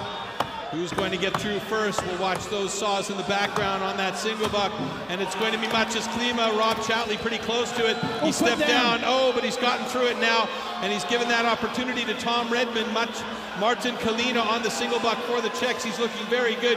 He's using long, quick strokes. He cut it out a little bit early there, but might there be a discrepancy there? I don't know. It looked like it bent off more than fell off. Tom Redmond now getting the cut through and moving over to Glenn Pendleton, Zdenek Maras onto the other side of his block for the Czech Republic. We've passed the minute mark here for both of these teams. Both teams struggling a little bit as far as the time is concerned, but it looks like it's going to be the Czech Republic doing it in a time of 109.83. Glenn Pendleton looking for those final drivers on his block to cut that time off. What's it going to be at for Great Britain? 117.65. So I don't see any problems so far. The only thing is maybe when that single buck for Martin Kalina bent off. Is there still material left on the block? Not sure. I don't think so, but it's hard to say the way it came off. Another close check of the axe there from Maras. It wasn't the quickest of times, but it doesn't matter. It's just about being the winner in the heat. Yeah. And if those times are confirmed and there are no infractions, I see then no that flags. would be good enough for the Czech Republic. Doesn't look like anything's going to be other than decision zone time here.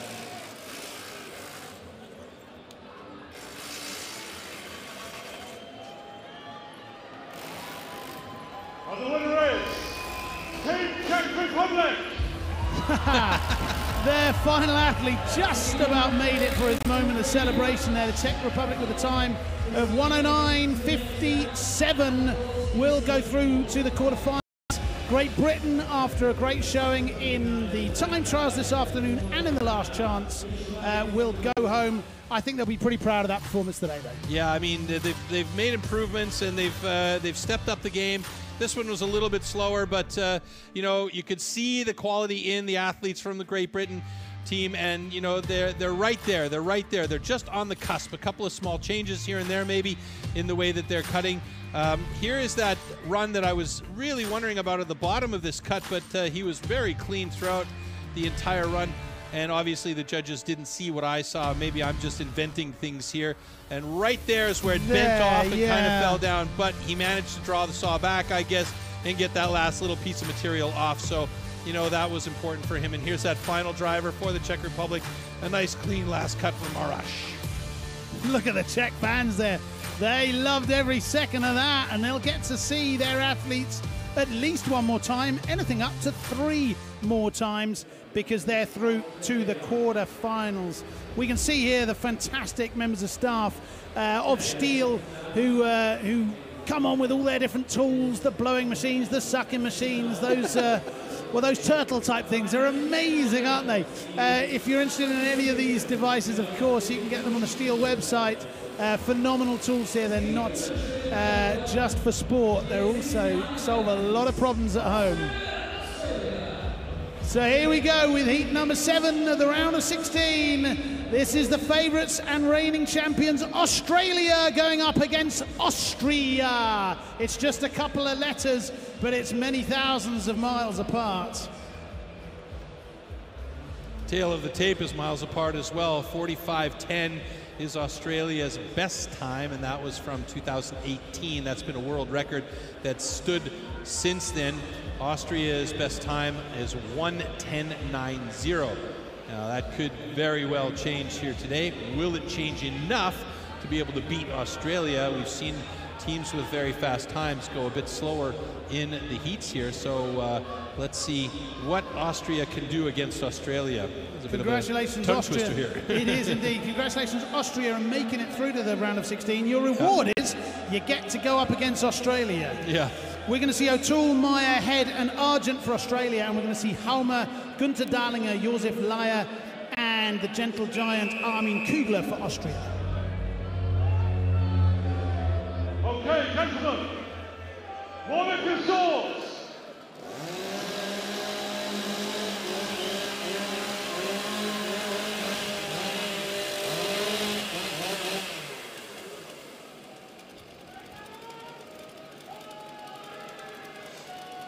Athletes, ready! Stand to your timber. 3, 2, 1, go! Good start by Lawrence O'Toole. Just following the line perfectly. Yeah. Manuel Halmer very good as well, and he sends it over to both of them dead even with each other as they head over to the underhand chop. But as we know, Braden Meyer on the underhand chop is a devastating machine. Ooh, that's a massive chip that got in the way. That can cause problems for these guys. Gunther Dahlinger still working on the underhand chop for Team Austria. Meanwhile, Team Australia sent it over to Jamie Head, who is just giving it on that single buck. And now Josef Leier for Team Austria is going to try and catch up and give them an opportunity to battle in the standing block chop. But it's already Mitch Argent on standing block, working onto the other side now. And Austria waiting for Armin Kugler to get a chance to go onto the standing block chop. Meanwhile, Mitchell Argent just hammering away on that block. One more should do it, and he has done it in a time of 53.13 seconds. So maintaining status quo as under minute team here, and Armin Kugler battling hard to try and get a good time here. He's on his second side. He's not that far away from it, but he's just going to go past their personal best time here by just 3 seconds and change. So a good run from Austria, but a great run from Australia, and they will be moving on to the quarterfinals. Judges will take a quick check of all the pieces on deck there to make sure nothing untoward has happened. And there's that team spirit we see from all of these guys there. Austria still happy with the way things have panned out for themselves, making it to this round of 16. They weren't far off. They weren't far off, but it just came up to that single buck where Braden Meyer and Jamie Head were just miles ahead. And the winner is Team Australia! Team Australia take their place in the quarterfinals with that heat win and that time of 52.88. Commiserations to Austria, but what a wonderful sign there. As our judge, Andy Hall, was just making the announcement, they all raised their hands aloft, the Austrian athletes. A great success for them, a time of 1:12, in fact, just a couple of seconds away from their national record. So a really good showing here. But I think it's no surprise that Austria, with that time of 52 and that absolute brutality they've got in that team, Meyer, Head, Argent and O'Toole, just flew through the wood today. Yeah, Braden Meyer is always so consistent on that underhand chop. And it was really the underhand chop. He was so quick, it took him no time at all to get through that block and send it over to Jamie Head. And he was managing to get through there. You see Mitchell Argent going to town on the standing block chop. And in the background earlier on, you saw Josef Leier. I mean, he is a solid single sawyer. There's no doubt about it. It was just about the time that Braden Meyer took, which is basically next to nothing to get through that underhand chop. He is quite a phenomenon, isn't he? He is a machine. I mean, it's extraordinary. He's just so aggressive and so fast up there. It's like it's in his way, you know? He's just like, get out of my way, man. This block, I have to slice through. Well, there's a reason why he holds the world record for that discipline, and it's held for a couple of years now. I mean, I remember at the World Trophy a few years ago, we saw him more or less not a rookie anymore, but came out, and that underhand chop that he did just blew everybody's mind. Like, all the athletes were sitting around going, huh? What's happened here? So, I mean, you know, he is the reason why the underhand chop has changed so drastically for Team Switzerland, for Team Poland, for Team USA, for Team Canada. You're seeing these guys try and learn how to underhand chop with quicker pace. You're seeing some of the advantages of timber sports there. It is an indoor sport, so you can take your shirt off.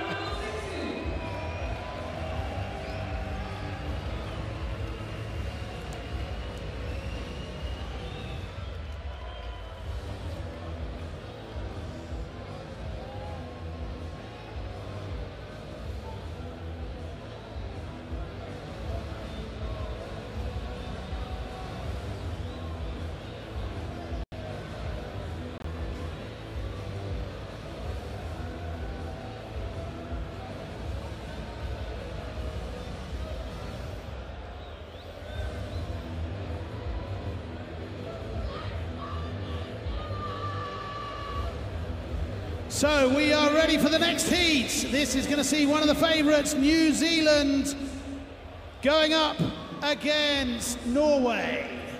Norway in red and New Zealand, of course, in their customary black jerseys. And you can see those wicked spiked shoes that some of the guys use for the single buck. Provides a little bit of extra grip on stage there. I'm not sure if they're shot put shoes or javelin shoes, but I wouldn't want to have anybody step on my toes with those things. Maybe bobsled shoes.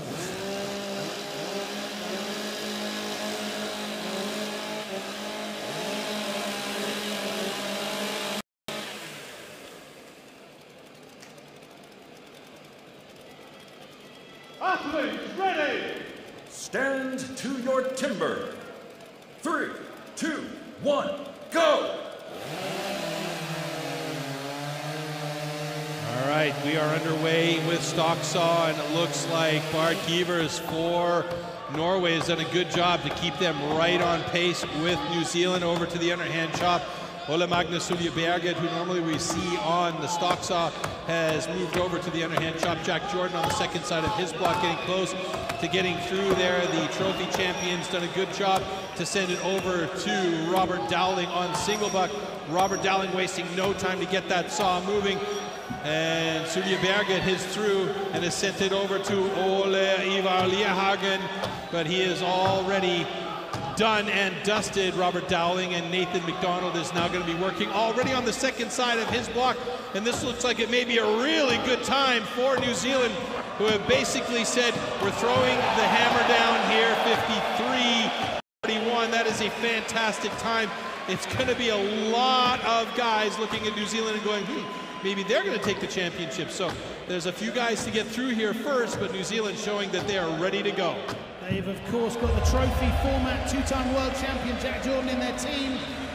The current score time, 53-41 for New Zealand. That is currently unconfirmed. Norway with a strong time of 109, but we will sadly be saying goodbye to Norway. But we will not yet be saying goodbye to New Zealand. They will take their place in the quarterfinals with that time of 53-41.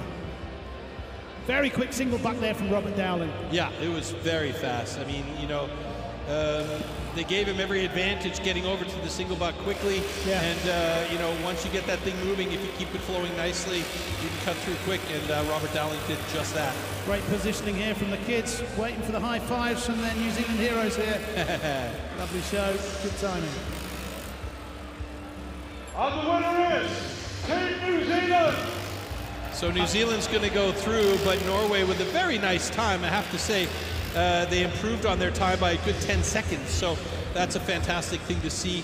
And that will give them a new national record as well. Not confirmed, of course, but that should be the only way to go. If their previous national record was 1:19.31, and we're looking at a 1:09.59, as we look at how things are going to roll into the quarterfinals. So 8 teams will make it forwards to the quarterfinals. It'll be France, USA in final 1. It'll be Canada, Czech Republic in quarterfinal 2, Poland, Australia in the 3rd, and Switzerland, New Zealand in quarterfinal 4. Very interesting here. United States, Australia, and New Zealand will not go up against each other until the semis. And speaking of New Zealand, we can go over to my good friend Florty in the arena with the winners of that heat, New Zealand. Yes, and now you can just imagine how tall these guys are. Jetzt sieht man mal, wie groß die Jungs sind. Ich bin 1,85 Meter groß und ja, könnt ihr euch vorstellen, wie groß sind. Guys, I've been watching you very closely. It seemed like you're all in tremendous shape. How much do the tactics count as you proceed from round to round? I've been doing a lot of training for this. We went not too bad then, but hopefully we can keep progressing throughout the night and come away with a win. Der schwitzt gar nicht. So it doesn't seem you're sweating too much. Er sagt, sie konzentrieren sich von Runde zu Runde. Sie haben sich top vorbereitet. Und das sieht man jetzt, aber sie haben natürlich ein großes, großes Ziel. So what is the final goal after coming all the way from New Zealand here to Stuttgart? Hopefully we come away with the win. That's always the goal here.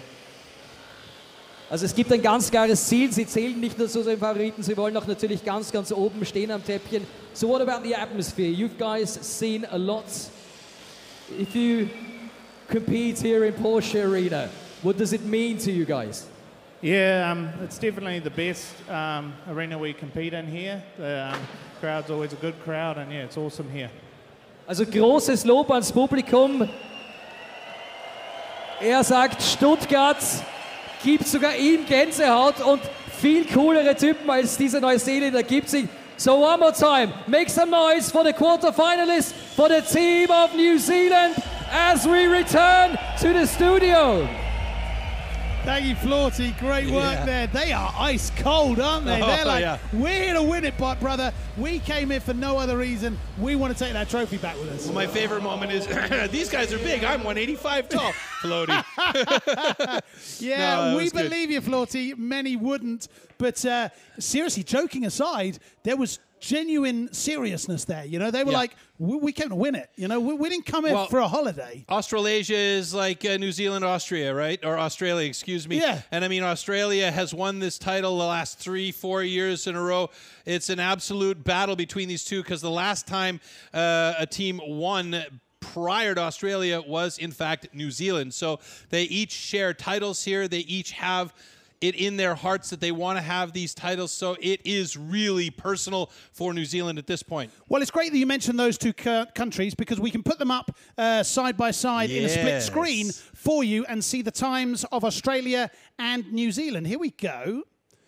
Hopefully we can take a look at that clip. Yeah, I love these side-by-side clips because you can really see how each of these athletes performs against the, athlete from the other side. Exactly. They weren't on the stage at the same time. Yeah, go ahead and run the VT. We are ready to go here in the studio. So we're going to see Australia versus New Zealand, hopefully on this clip. I'm being reliably informed in my ear that we can see it. Here it comes. So we've got Australian green on the left going up virtually live here against New Zealand in black on the right. So Australia was slightly faster on the impact on the top of the block with that stock saw, but New Zealand was faster through the cut. On the underhand chop, I mean, it's hard to see here because you could see our fly cam going over there, but you could see the chips flying away from the block from Australia there. And it was pretty close as it sent it over to the single block. And you can see here the timing, again, very, very close. You just see the stock saws just sliding in from the right there, can't you? Yeah, and as we move over here on to the standing block chop with Mitch Argent, and this guy's just going at it really hard. I mean, the timing between them is just fantastic.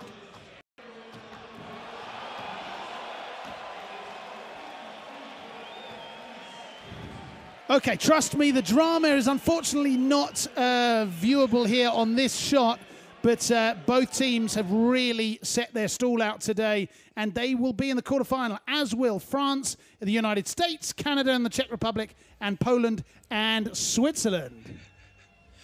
All right, so we're looking at that quarterfinal lineup, and it's just going to get hotter from here, folks, as we get our first two teams out on stage. And we are going to the quarterfinals. This is heat number 1. We are going to see France go up against the title favorites, the United States. France will be represented by Courteau on the stock saw, Maurice on the underhand chop, Pubaré on the single buck, Vincent on the standing block chop, and the two Matthews, Singerland and Koga, will be supported by Buchin and Jason Lentz for the United States. Mark, give us a nod if we're saying your name wrong. Boquin. We've been butchering names all year long, so why change now, right?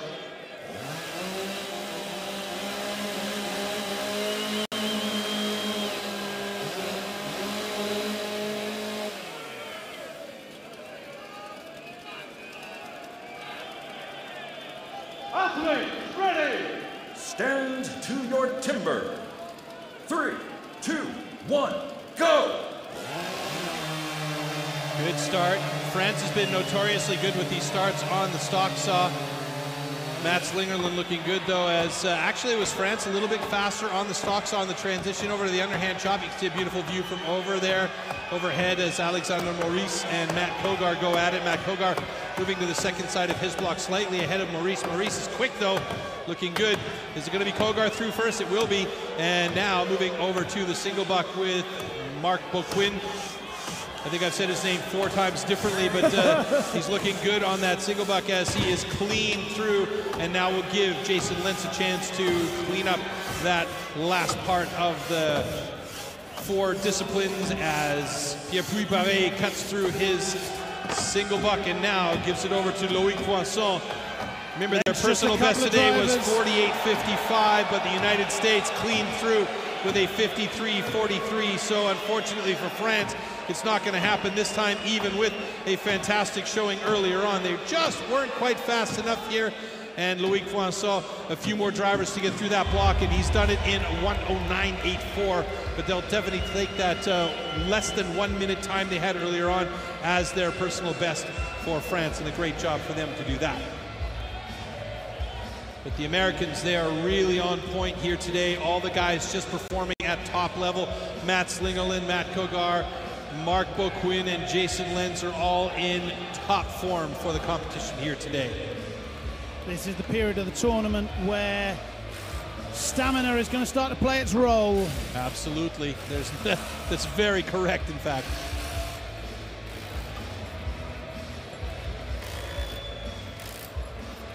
And the winner is Team USA! Team USA are confirmed as the winners of the first quarterfinal, and they will take their place in the semi-final here in the Porsche Arena in Stuttgart. Another very strong time, and you even have the feeling, correct me if I'm wrong here, Troy, that they haven't even got into top gear yet. Yeah, I get that. I mean, they could be saving a little bit. Yeah. I don't know if that's fair to say, though, because if that is actually the case and they're holding back some, that's a little bit of a slap in the face against the teams they're competing against. Yeah, not holding back in the sense that we don't need to bring it now, but we know that something might be coming, and we're going to have to turn the screw, you know? I mean, the best teams are always conserving a little bit of energy, you know? Right. They're always keeping a close eye on what the other guys are doing out there. Exactly. They're always maintaining, you know, the status of being able to have their routine set. And there you can see this concentration, and the precision is absolutely the word for it. Yeah. Absolutely. The teamwork as well there. I love the support here on the single buck. And that was a beautiful cut from Marc Boquin there from the single buck. That was very, very fast, nice and efficient. And of course, the big man here, Jason Lentz, you just don't want to get in the way of any of those drivers at all. You really don't. I wouldn't want to be his axe. He seems very disappointed with his axe today. No kidding. He's struck in another severe look there. But his axe seems to be doing what it's supposed to be doing. Lovely scenes there as well from the French. They knew that their time wouldn't be good enough to take through to the semis, but it's all about improving personal best and improving times. Will your boys from Canada improve their time? This is the second heat of the quarterfinal.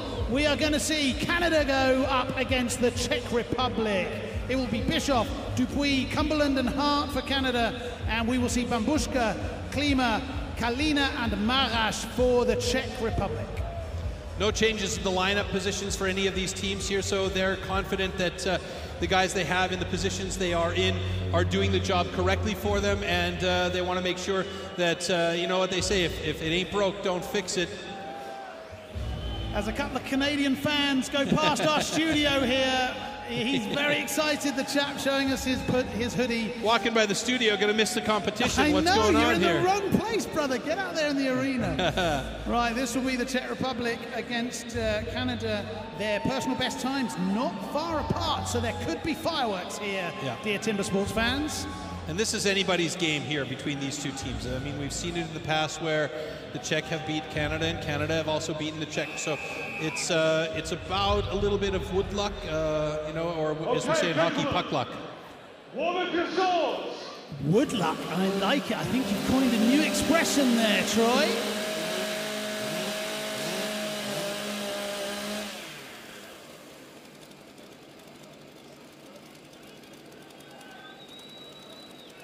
Athletes ready! Stand to your timber. 3, 2, 1, go! Ooh, good start by both teams here. I can't call this one. It's dead even on the saw here by the looks of it. Ooh, slightly faster for Canada as it gets over to Marcel Dupuis on underhand and Maciej Klima for the Czech Republic on underhand. Ooh, bit of a sticky one there, but Marcel Dupuis moving over to the other side. Big chips flying off that block. Good speed for him. And Maciej is also on the other side. He's chipping out nicely as well, but Marcel Dupuis is through quickly, handing it over to Ben Cumberland on the single buck. And Maciej Klima has done a good job to get Martin Kalina busy on 2-meter-long cross-cut saw. Ben Cumberland looking very smooth, though. And now it's Sterling Hard on that standing block, and Zdenek Marash on his is moving over to the other side. Ooh! Marash is catching up with Sterling Hart. Sterling's got some pressure on him now, but he's done it in 56.02. The Czech Republic not that far behind. A couple more drivers by Marash and 102.48. So if all things are stated as fair, that means Canada will go through to the semi-final. Bischoff, Dupuis and Cumberland giving Hart an opportunity to finish it off there, and in a time of 16.04 for his discipline, he managed to take Canada over the line, and they will go through to the semi-finals. Commiserations to the Czech Republic. Quick stock saw from Bambushka, but then a bit of time was lost on the underhand chop in the single buck by Klima and Kalina respectively. Marash just had too much time to catch up, unfortunately. Commiserations to the Czech Republic with a time of 102.19. We will be saying goodbye to you, but thank you for a wonderful performance this afternoon, this evening. And the winner is Team Canada. There it is, your boys, Troy. Canada are in the semis. Yes, they are. One of only 4 teams left now. If you look closely at the slow-mos here in a minute, I don't know if we'll be able to see this, but Team Canada started on the underhand chop ahead of Team Czech Republic by only, I'm going to say, 2 to 3 drivers. Yeah, and, it was close. And it was 2 to 3 drivers that was the difference at the end of the underhand chop to send it over to the single buck. So theoretically speaking, you know, it was a pretty evenly matched heat between these two teams. We're looking at the split times here. Sterling Hart was slightly in the lead. Canada were in the lead when it went through to the standing block chop, but then his time of 16.04 in the standing block chop was almost 4 seconds faster than Marash's. So great strong finish there, and he enjoyed it as well. There was that shot right at the end where you could see the muscles bursting as he held his axe in the air. They're very, very happy to give themselves a chance here. You got to be in it to win it, and they are in the semi-finals. I do like their jerseys, I've got to say. I might get me one of those, actually. No disrespect to my British boys, of course I'd support you, but I do like those shirts. Good job, All Sport. Look at that. Look at that. He enjoyed every moment of that. And yes, he did. Rightly so. So that leaves us 2 quarterfinals to go. We're going to see Poland, Australia, and we're going to see Switzerland, New Zealand. Wouldn't you know it, the computer has kept Australia and New Zealand apart at least for one more round. Shocker.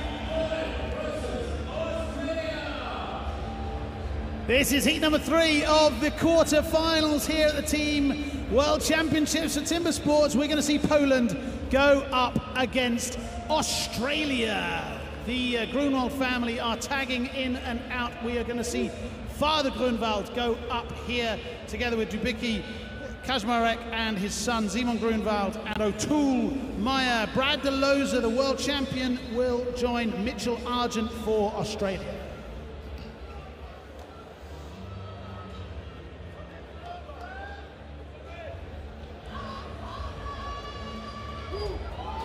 Brad De Loza, of course, the current reigning individual world champion, but will that change tomorrow? He will be guaranteed to be world champion for another 23 hours or so, but who knows what will happen tomorrow. This is a strong team, O'Toole, Meyer, De Loza and Argent. There's speed all the way across that, but there's technique and speed in the Polish team as well. There is, and there's desire as well, which is a major factor here for these guys.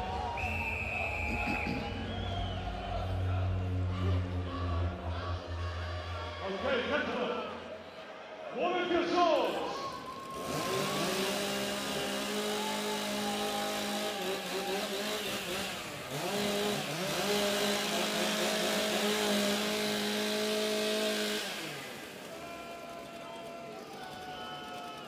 Athletes, ready.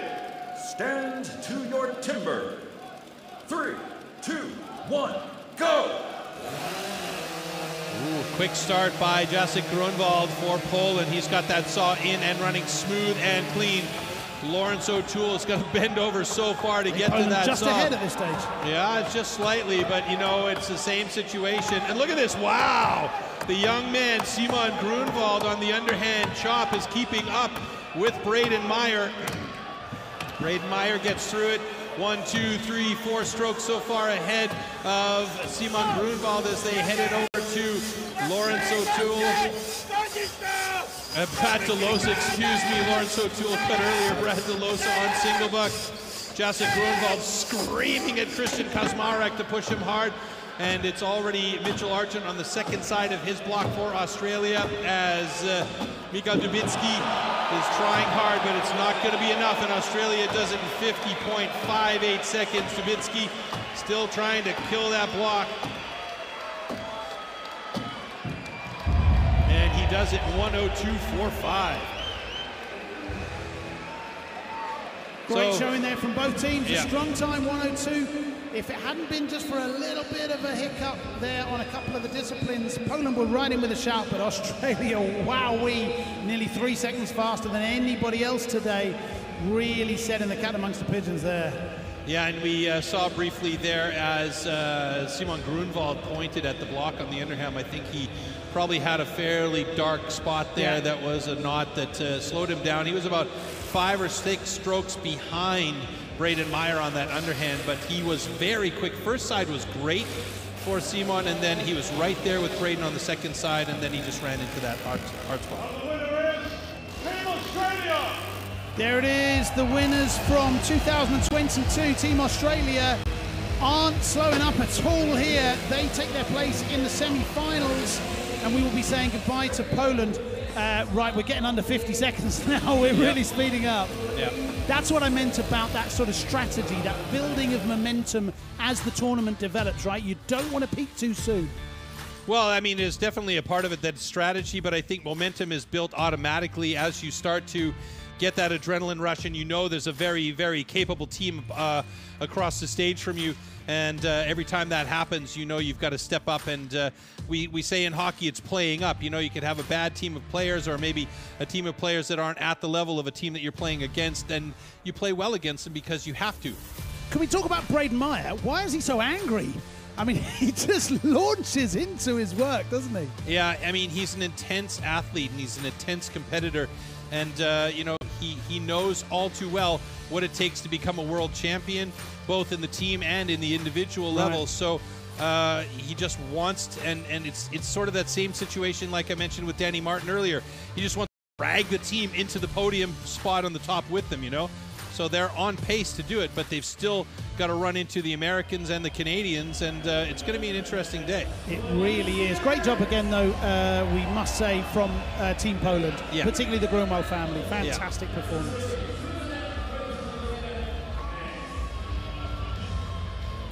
And so it is time for the fourth and final quarter-final. We are going to see Switzerland going up against New Zealand. It'll be Bühler, Geisler, Gnedinger and Reinhard for Switzerland. And we will see Chris Lord, Jordan Dowling and Nathan McDonald for New Zealand. Switzerland's personal best is 1 minute 1 and change. New Zealand's under 50 seconds. That's their old personal best, actually. They bested their personal best earlier on in the round of 16, so they're actually under a minute now by virtue of that standing block from Olli Reinhardt.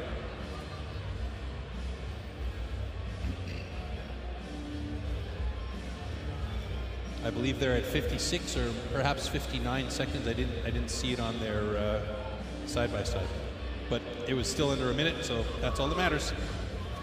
This is the final quarter-final. It's Switzerland in the red going up against New Zealand in black. Okay, gentlemen, warm up your swords.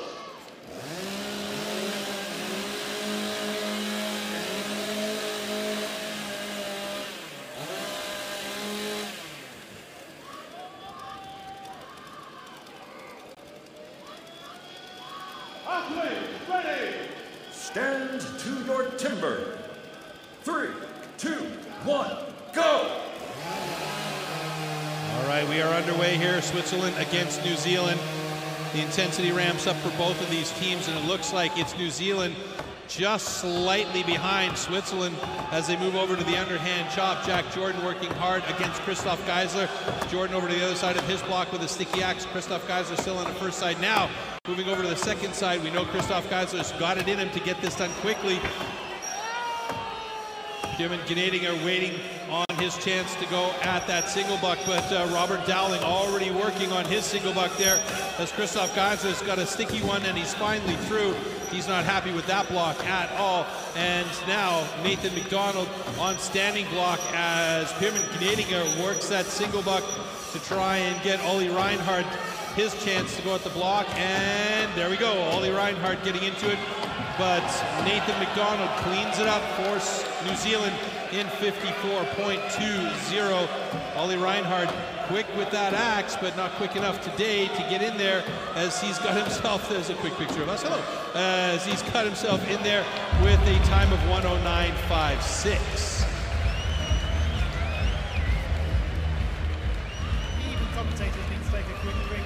In a while. Thank you for showing us that, dear Mr. Director. Congratulations to New Zealand in that heat. They will take their place in the semi-finals. Switzerland with a time of 109.56 will sadly be leaving us, but thank you, gentlemen, for some fantastic timber sports this week. New Zealand are here, and they're the Icemen, and they are wanting, they're smelling victory here. They're smelling victory.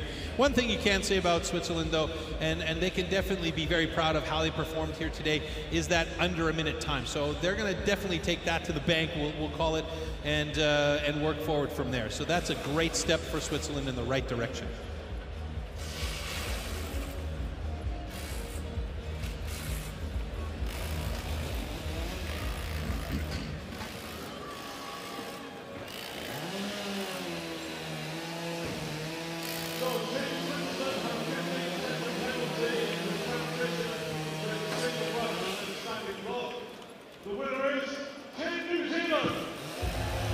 There's the confirmation from our judge, Andy Hall, that Team New Zealand have won it with a time of 53.90. I think you could probably say that the four teams from the quarterfinals that one would have expected to go through to the semis have done, but nonetheless some great performances from France, the Czech Republic, and Poland and Switzerland. So here we see confirmation of the four teams, the United States, Canada, Australia, and New Zealand.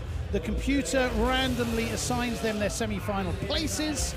this is who will be going up against each other. Oh, the screen's been taken from me, sadly. We'll check out the slow-mo first, and then we'll go to the semis. How about that?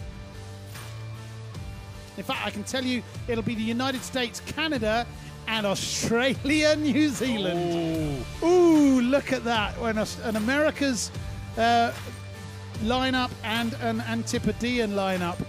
Talk us through the New Zealanders here. You see Jack Jordan here angrily attacking that log there.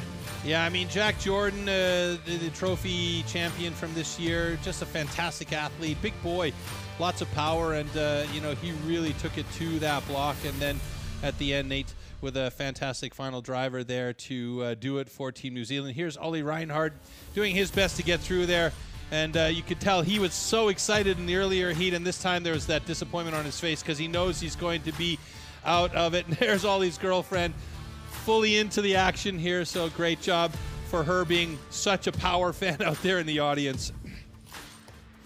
So I said that we have seen maybe some of the favourites make it through. I think that's fair to say, with the greatest of respect to the other teams. We've got the United States, we've got Canada, we've got Australia, and wouldn't you know it, they're going up against New Zealand. Yeah, I mean, the battle of the 49th parallel is going to be the first heat today, the U.S. against Canada. Unfortunately, one of these two powerhouse teams is going to get knocked out. And then, of course, Australia and New Zealand, one of them is going to go by the wayside. This is the chance now for New Zealand to really step up and say, okay, Australia, we want that title back. They got to battle hard. They have so much to do here to get past that team. So it's going to be interesting, a couple of heats in the semifinals, absolutely. Yes, it is. We can go right back to the arena and get back into the sport. Here we go. There is no peace for the wicked here. Nope.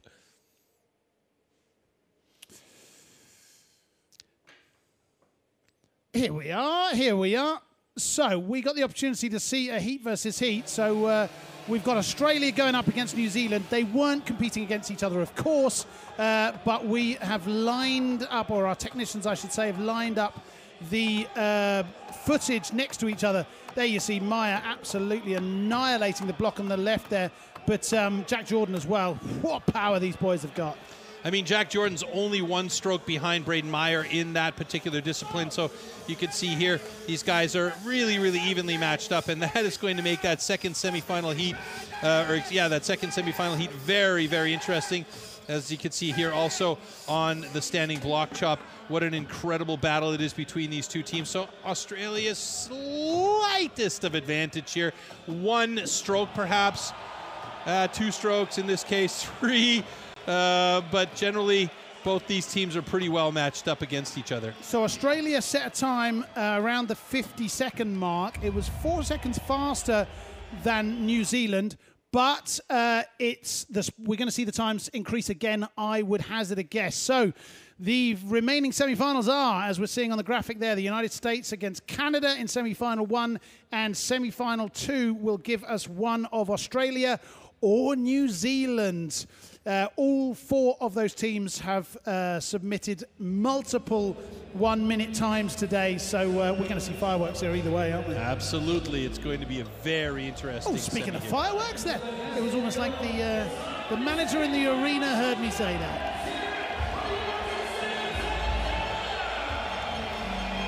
Here we go, dear Timber Sports fans. We're getting down to the nitty-gritty. This is the first semi-final, and it is the United States going up against Canada. So the United States has improved on their personal best time, taking it from a 51.28 to a 50 and change. Canada still a little bit below that with a 49.72.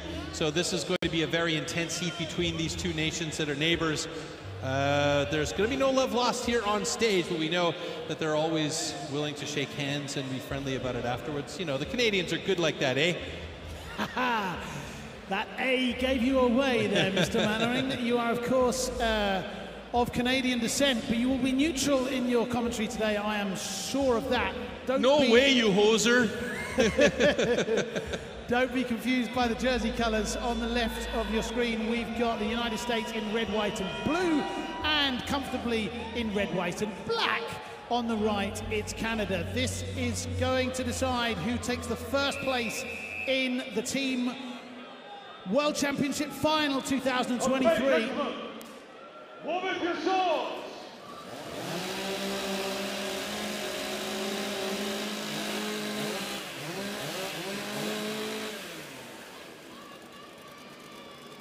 Matt Slingerland looking very calm, cool, and collected there as he got that saw warmed up. Here we go. Stand to your timber. 3, 2, 1, go! Great start by both sides. There's Matt. Good, clean cut. Bill Bischoff looking good as well. Pretty even start as we head over to Marcel Dupuis and Matt Kogar. Marcel Dupuis, Matt Kogar. Matt Kogar onto the second side of his block, 2.5 strokes ahead of Marcel Dupuis. And there we go. That was a quick cut by Matt Kogar as he sends it over to the single buck of Mark Boquin. But now Ben Cumberland's on single buck for Canada. Is going to try and catch up to the big man. He's got a few strokes behind here as Jason Lenz gets to work on the standing block chop. Ben Cumberland is through, and now it's going to head over to Sterling Hart. A little bit of a bobble by Jason Lenz as he heads around to the other side. Sterling Hart taking a quick cue over to the other side. Oh, it's not going to happen. It's a personal best, season's best time for the United States. 47.31, Canada with a 52.30. Canada really pushed the U.S. on that one, and they've actually improved their time by quite a bit. 4 seconds and change here. So that's a great job by the States to get a new personal best, season's best. 47.31 is a great time, and they are going to the final. They are going to the final with that time. We've got to wait to see what that time is confirmed as, but if it stands at 47.31, that is a new national record for the United States. Wowee, I mean, they were dead heat at the time of the stock saw, both sub 8 seconds, but then America seemed to turn the screw. Koga, Buquin, and then Lenz finishing it off. It's been rounded down to 47 dead, which is a personal best, which is a United States record. And the winner is Team USA! Commiserations to Canada, who leave us at the semi-final stage. Great performance, Bischoff, Marcel Dupuis, Ben Cumberland, and Sterling Hart. But congratulations to Matt Slingerland, Matt Koga, Mark Buquin, and Jason Lenz. They will take the first place in the final here, and wouldn't you know it, they were here last year in the final as well, so they've come with every intention of winning it. It was sometimes difficult to discern the difference in the jerseys. They were very similar, but the difference in times did separate itself by the end of the disciplines. Absolutely. I mean, these guys just did everything they possibly could to make sure that they were going to get to that final. We will see Team Canada going against... I know, Matt was so fast there. Team Canada will also compete in one more heat in the small final for position 3 on the podium. So depending on who comes through the next heat between Australia and New Zealand, we'll see who will be going up against them. But look at this. This is the second side for Jason Lenz. He was angry at that block. Lenz has got this extraordinary facial expression, that kind of, you know, the rounding of the lips, that focus, the channeling of all of his energy through his head. I think he scared the block off the top there. It's terrifying. You'd only have to sort of glare at it, and I think it'd leap off the stage on its own. Great stuff here. Really, really enjoyed that. That was a wonderful semi-final. Canada with a not too shabby time of 52 seconds. But at the end, they were outclassed by the United States, 5 seconds faster with a time of 47 dead. That's the fastest any United States team has ever done it. Here's the second semi-final then.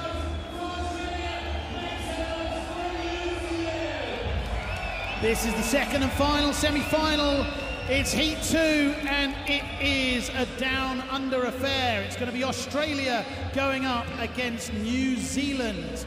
We're going to see the stock saw from O'Toole, the underhand chop from Meyer, the single buck from DeLoza for Australia, and the standing block chop will be Mitchell Argent.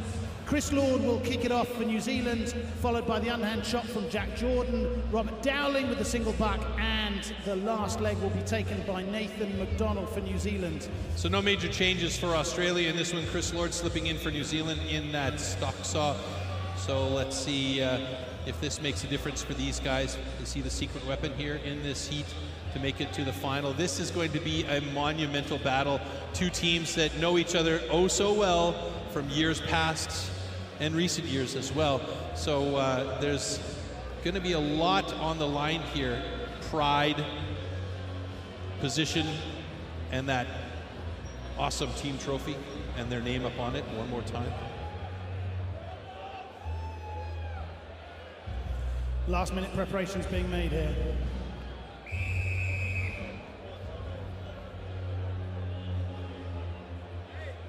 Okay, gentlemen, one of your shoulders.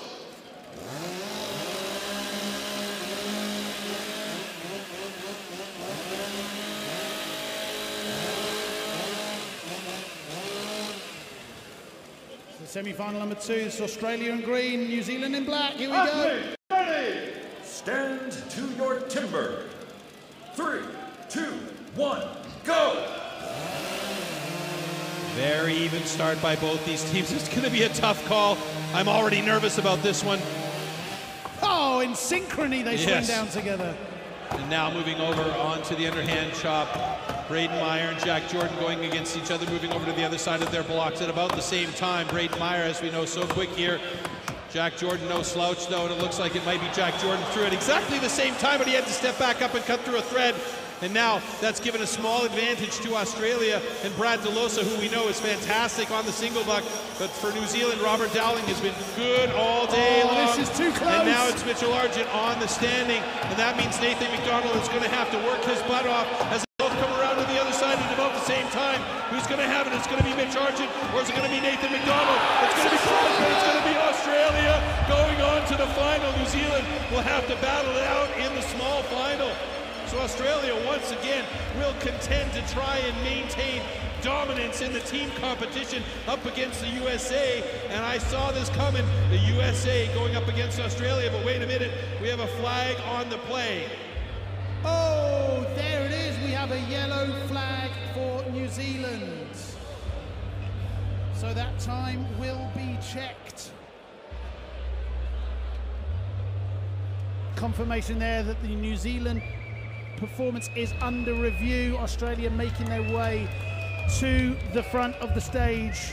Again, this is going to be inconsequential for New Zealand because they are still eliminated here and will go on to the small final. It's about the time here now if they get fined a few seconds in this semi-final, so that will change their time for the season and obviously their rankings. We have a 15-second penalty between New Zealand for the transition between the underhand and the single buck. The winner is Team Australia. So Australia wins it clearly, but it's a 15-second penalty for New Zealand. So their time will go up to 105.83, and that means we will see them in the small final, but that will affect their season record. Let's put it that way. And I think it was the, we're going to see a slow motion in a moment, but I think it was that part that you commented on where Jack Jordan came down and put his foot down. We'll check out a slow-mo in just a second, but there's the visual confirmation that the third place playoff will be the United States versus New Zealand, and the final will be Australia versus United States. United States. That was a mistake. No, the U.S. is going up against Australia in the final, and in the small final it will be New Zealand against Canada. That's right. There was a small mistake on that graphic. Apologies for that, dear viewer. But as my trusted colleague has just confirmed, we are going to see a repeat of the 2022 final. So here it is. This is where Jack, we don't see, if you watch on the left of your screens here, Jack Jordan thinks he was finished, goes down, has to come back up, and unfortunately Dowling had already started to soar when Jack's foot first went down. And that's where that 15 seconds came from. So that's where they the competition control center came into play here. They said, yeah, it was a jumped gun. In that case, a little bit too quick for Robert Dowling on the single buck. So, but you know, in his defense, he saw Jack step down, who's normally clean, and he started his cut, and then Jack had to step up and cut through again. And you know, I wonder, I'd like to see it again, I wonder whether when Jack Jordan's foot first came down, I had a feeling that he was through anyway. Yeah. You know, we're going to have to check that on the very slow motion. But you can't, it's for our angle, you can't tell, because sometimes the log will split like this, and there will be one small thread that's just hanging on there, and the athlete will see it, and he'll have to go back down and cut through it to make sure it's a fair cut. You have to cut through the log from both sides. It has to be a clean cut through. And in that moment, when Jack Jordan's foot first went down, Dowling's already started. Yeah. He's in his zone. He's going for it, right? What we can do is we can see a heat versus heat here, and hopefully kind of compare the techniques and the speeds. Go ahead and run that VT, please. Yeah, we're going to see this side by side again between these two teams. And again, it's Australia and New Zealand in these side by sides that are always so close together. All right, let's have a look here. So we've got the USA in on the left. Oh, excuse me, United States, Australia on the right. So this is basically a preview of our final. I thought we were going to have New Zealand, Australia again, but you could see, yeah, Matt Kogar.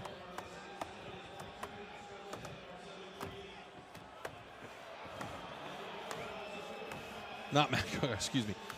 Just watching these guys, it's just, it's mind-blowing, you know, how quick they are, how easy they make it look. That's just years and years and years of training. I was going to say, for those of you new to the sport, these are superhuman achievements that they're putting here. I mean, people have never done the single buck before, for example. Might take minutes to get through it. They take seconds. Look at Mitchell Arjun on the right-hand side, though. I mean, he is just powering into that block, and he was only one driver behind Jason Lenz on that standing block chop. So that tells you all you need to know. The battle here between these two teams is going to be intense. Now, that was just side by side where we spliced that together from two separate heats here. When they're actually getting on stage together, it's going to be fireworks, really proper fireworks on stage between the USA and Australia. It really is. I think we need a very short break. I think we all need to catch a little bit of air here. We're going to go to a short clip. We'll check out some products from Stihl. Maybe get yourself a very quick drink, but be right back because we've got the final coming right up. Here we go. The battles.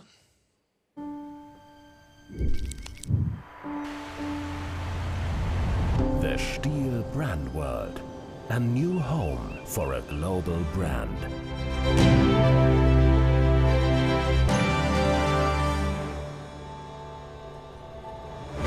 Discover how Andreas Stihl revolutionized forestry work. Feel what moves us today and what we move. Immerse yourself in the fascination of the forest. Informative, inspiring, 2, 1, go! Entertaining. Experience Stihl from new perspectives in one place that connects everything. The Stihl brand world.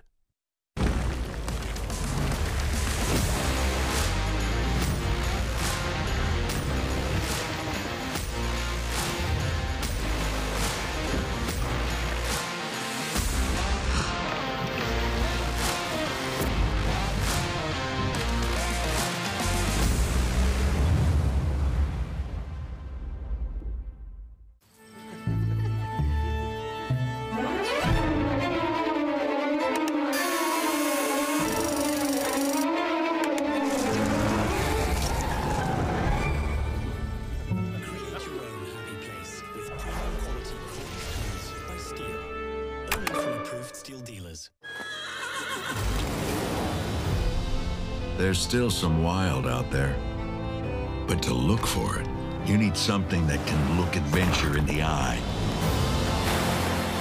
Something built wild. You need a Bronco.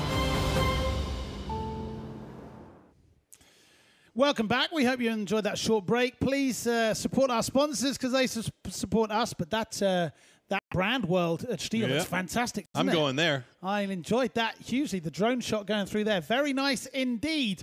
Okay, I am reliably informed that we can check out the competition tree just to give us a recap of where we stand. Let's take a look at that now. Let's find out how we got here.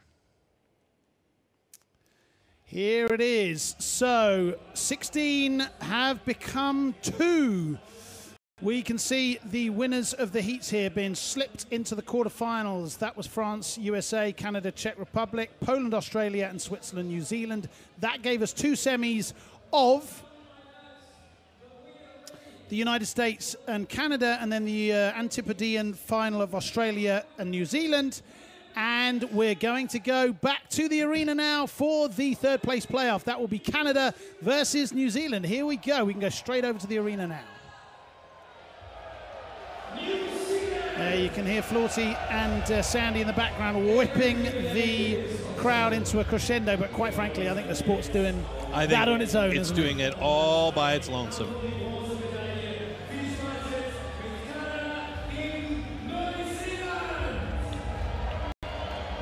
This is the third place playoff, the so-called small final. This is the 15th heat, if you like, and we are going to see Canada and New Zealand playing off to see who will take the bronze medal here in the Porsche Arena for the STIHL Timbersports Team World Championships 2023.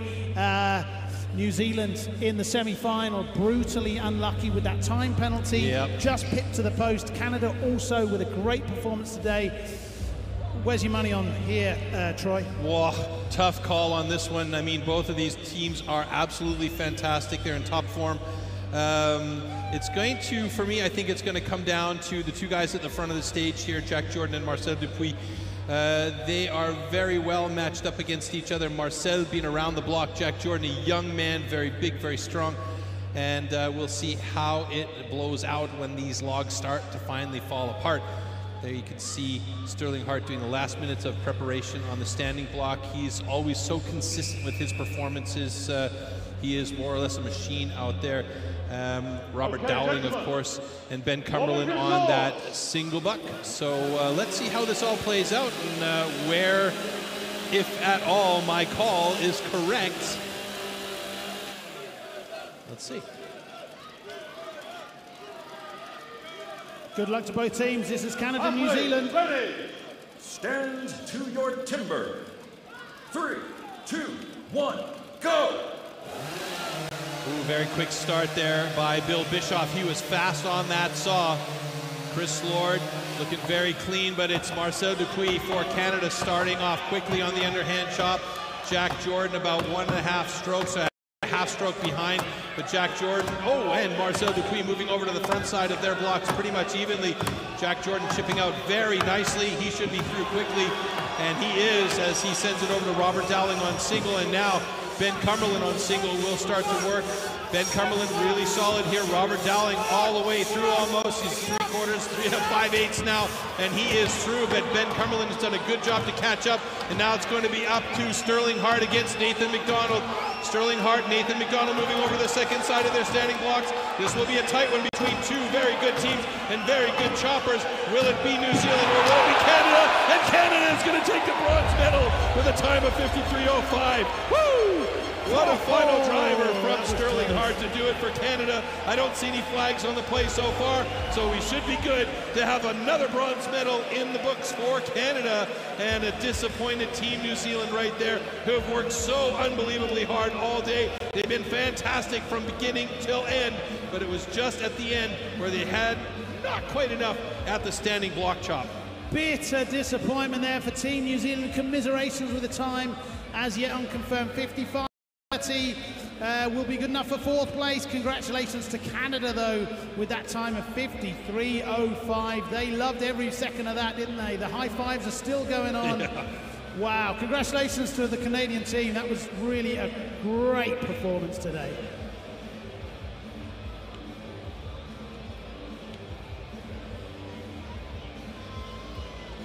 So I said that it might come down to the underhand chop there, but it really was the single buck that was the decision maker, of course, and the standing block chop from Sterling Hart. Ben Cumberland was starting on that single buck a little bit behind Robert Dowling. Robert Dowling was so good and so solid, he cut through there.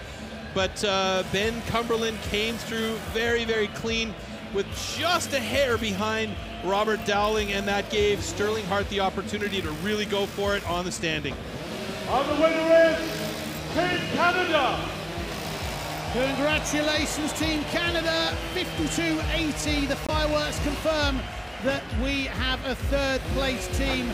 New Zealand, congratulations as well. A great day. Fourth place for you. Okay, I am reliably informed that we can go straight over to the arena with Florty, who has got the Canadian team there. The team that's just taken themselves the bronze medal. Florty, can you hear me, brother? No, he's still walking him down to the front of the stage by the looks of it. Hopefully he'll be there shortly. I use the term okay, literally. Florty, thank you very much. There he is. There he is. Oh, it's another very tall This has been a tremendous competition, but that finale to make it bronze was absolutely amazing. Does teamwork make the dream work tonight for you? You can bet your bottom dollar it does. It makes a real difference when the guys that you're competing with, you know they've got your back, and you're all just giving it everything you got to get right to the end and give the best time you can. Also er sagt, es gibt nichts Schöneres für ihn, als im Team zu kämpfen. Und ich glaube, das hat man jetzt auch ganz genau gesehen. Du weißt, jeder hält dem anderen den Rücken, jeder steht hinter dem Nächsten und da macht es gleich doppelt so viel Spaß. Und da kann man unfassbare Leistungen bringen. Sterling, that was probably some of the wildest hacking I've seen in a long time. How did it feel for you? Oh, I don't really remember much of it, to be honest with you. No, we were fueled by quite a bit of emotion today. Me personally, both Jason Wynyard and Martin Komarak were both very close friends of mine, and Martin Komarak's wife and kids are actually here today. And I mean, me personally, I was able to channel that, and these guys, we've all had each other's back since we've been over here, and I couldn't ask for a better team. Wunderschöne Worte, also nicht nur sagt, dass er sich nicht vorstellen kann, ein besseres Team an seiner Seite zu haben, sondern auch Marek Komarek und Jason Wynyard, die leider von uns gegangen sind, haben ihm ganz, ganz wichtige Emotionen mitgegeben. Er war im Tunnel, er sagt, er kann sich eigentlich gar nicht mehr daran erinnern, aber dieser Spirit von Stihl Timbersports, der hat sich heute in einer Bronzemedaille geäußert. And we're going to see you tomorrow compete again. Are you ready for the individuals? Absolutely, ready to watch Ben Cumberland win it all tomorrow. Also Kanada morgen auch wieder hier bei den Individual World Championships. Was für ein Team! Make some noise for Canada, the bronze medal winners here at the Stihl Timbersports Team World Championships 2023. And with having said that, it's back to the studio. Beautiful work, Florty. Thank you very much indeed. We're going to see Ben Cumberland, I think, in the World Championships tomorrow, the individuals. But they were delighted, weren't they? Yes. Let's check out the slow motion action here. Lovely, smooth, calm start. Yeah, Bill Bischoff with a really nice clean cut here to start things off for Team Canada. And here, I thought that this would be the battle that was going to be the deciding factor. But look at these guys are swing for swing with each other. And it was just one stroke difference there on the underhand chop.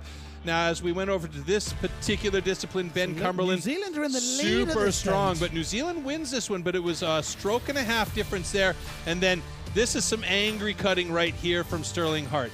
You can see that he really wants to get through that block, and here's that final driver, and look at that. He was absolutely pumped by that last driver as he beat... Oh, wonderful It shot. Almost felt like he beat New Zealand on his own on that one.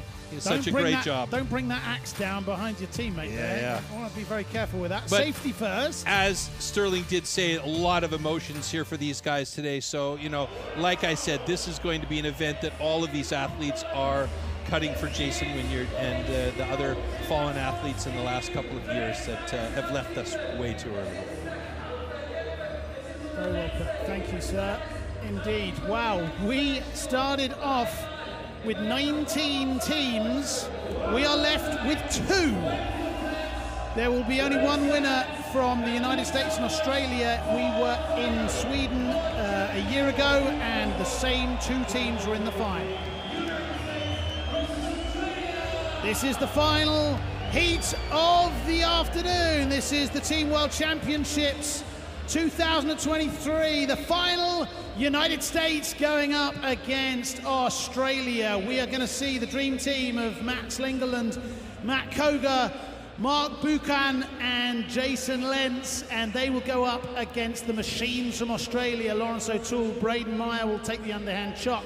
The single buck will go to the individual world championship champion Brad DeLoza, and the standing block chop will be Mitchell Argent. Oh my dearie, I cannot pick this one. Yeah, it's anybody's guess, and I mean, there's no changes to the teams as they step out on stage for this final. If it ain't broke, don't fix it, and it's been working for both of these guys all day long.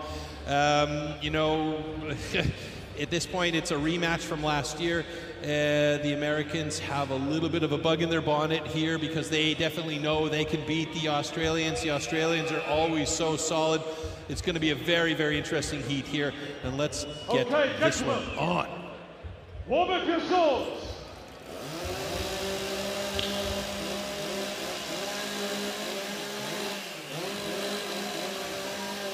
Reigning silver medalists, United States against reigning gold medalists, Australia. Here we go, this is the final. Athletes, ready. Stand to your timber. 3, 2, 1, go. Quick start by Matthew Slingerland as he gets that saw moving nice and smooth. Lawrence O'Toole right there with him. USA just ahead. Just a half stroke ahead as they go to the underhand chop. Matt Kogar up against Braden Meyer, both moving over to the other side of their blocks, dead even with each other. From both of them. Oh my goodness. It's quick axes, but it's Braden Meyer getting through there first. Oh, and Matt Kogar had a couple more drivers to do it, so now it's going to come down to Mark Boquin up against Brad DeLosa. Brad DeLosa, an absolute legend here in this one. Mark Boquin trying to catch up. Brad DeLosa sent it over to Mitchell Argent, and Mitchell Argent is now up against Jason Lenz. Jason Lenz is a big boy. He's got some solid hits, but this is an angry Mitchell Argent going at that block on the second side. Jason Lenz a half to a one stroke behind. Is it going to be the USA or is it going to be Australia again? It's going to be ever so close, but it's Australia doing it again. Australia, with an unbelievable performance, maintains the title of Team World Champion. How can it possibly be that these guys are so good every single time? The USA was right there with them. The time difference was minimal. And it is Australia taking out the US once again. But the US, what a performance from these guys. Oh, the USA, blow by blow, stroke by stroke. They were with them all the way, and then Australia just pulled away by fractions of seconds. 2.29 seconds the difference in total. That means that Australia will take the World Championships again. They were world champions in Sweden last year, and they will be crowned world champions again this year. Wow! I mean, America couldn't have put any more into that. No, I don't think so. And I mean, I don't know how many world championships this is for Team Australia. I think it's like their 80th or something like that. It's ridiculous. It is indeed the 8th World Championship in the team format from Australia. This is Four in the last 4 years. Ridiculous. Unbelievable. Commiserations to the United States. You've put on a great show, boys.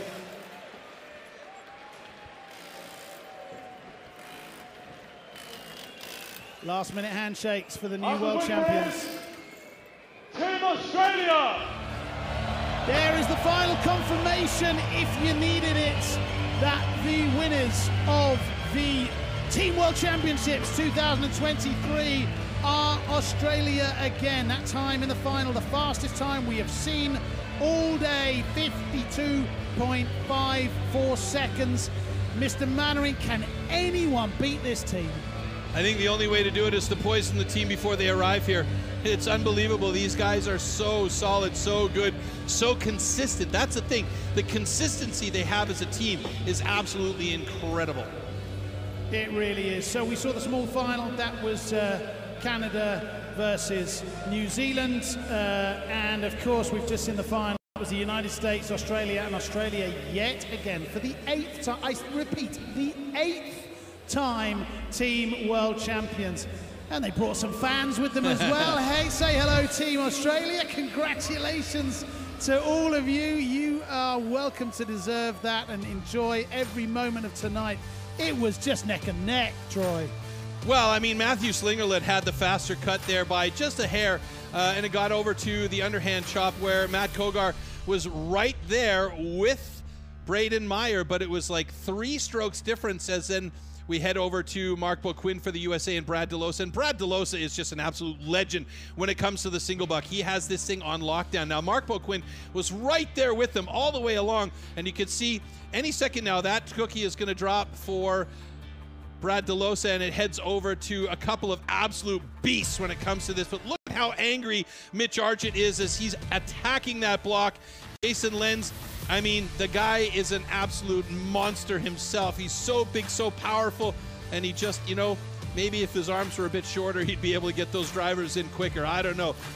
It's going to be a tough one, because if you look at the time Jason Lenz did on the standing block, it was quicker than Mitchell Argent's, but Mitch Argent had that extra second or so because of the single buck. I was going to say it was fascinating that Lenz was faster than Mitchell, but it's a team game. These are the confirmations of the final results today. Norway finished in 10th place.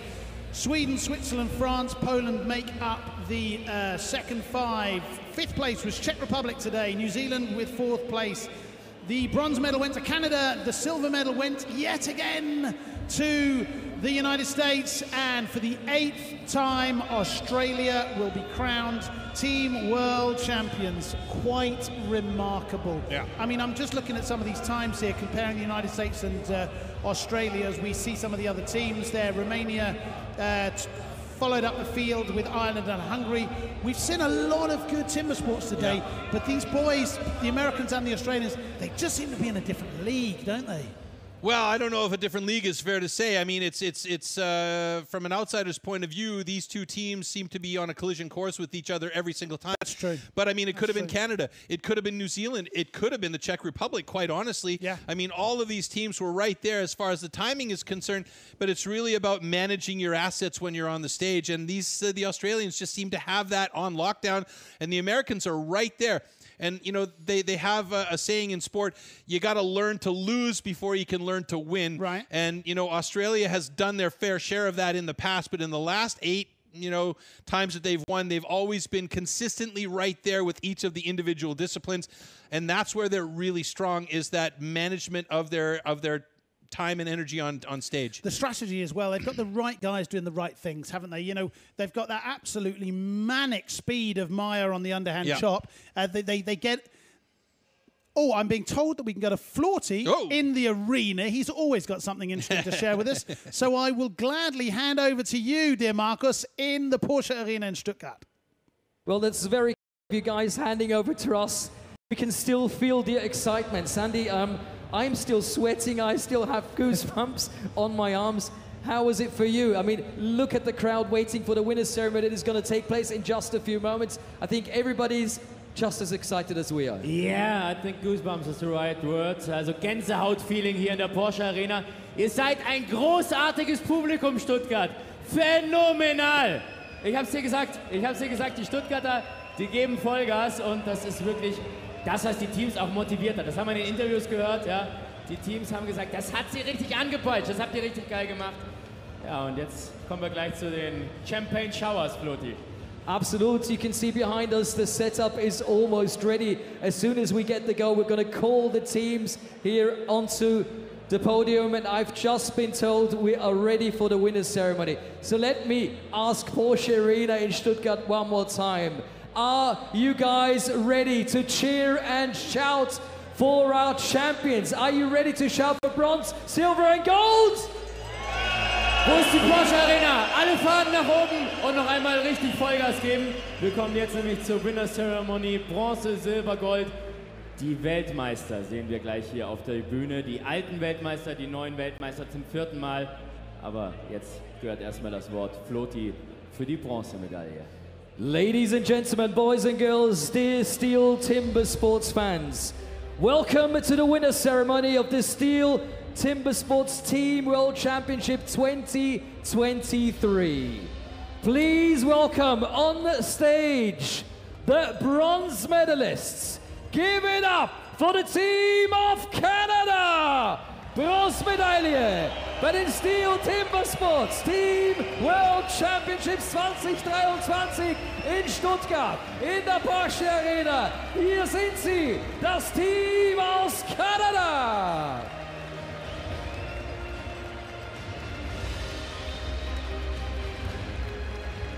Time to hand over the bronze medals. Please give it up for Jenny Palumbo from Ford Marketing. And how beautiful are these medals? How precious are they?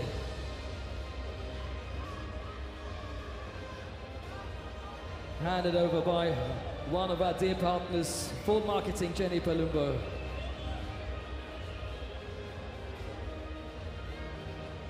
Sandy, das sind die Momente. Ja, das ist ein besonderer Moment.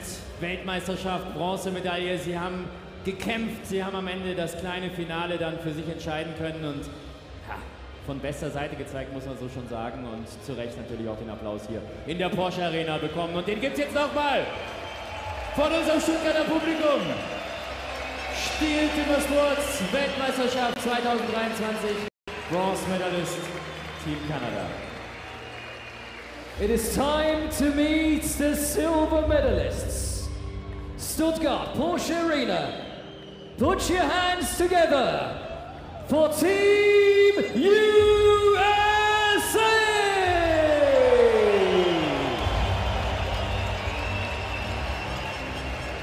How amazing have they performed on this night? Making it to the podium. Maybe not that happy now, but trust me, when they watch the performance tomorrow, they will be very proud of the silver medals that will be handed over now by Joachim Strobel, Managing Director of Liebherr. Here come the silver medals.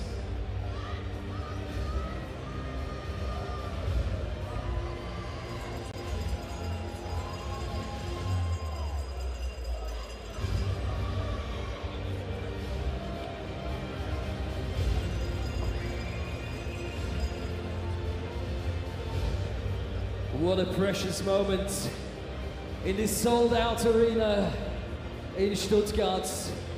Ja, sie waren nah dran, das muss man schon sagen. Und das ist, du hast es gesagt, wird immer so dieser Moment. Der zweite Sieger ist eben der zweite Sieger und irgendwo der erste Verlierer. Sagen Sie sich jetzt, wir sehen das ganz anders.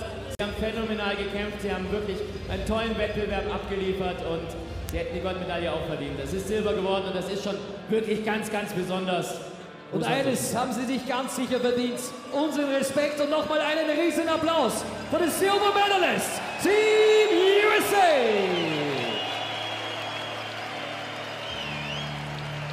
Wow, jetzt, Flotti. Es wird Zeit für den alten und neuen Champion.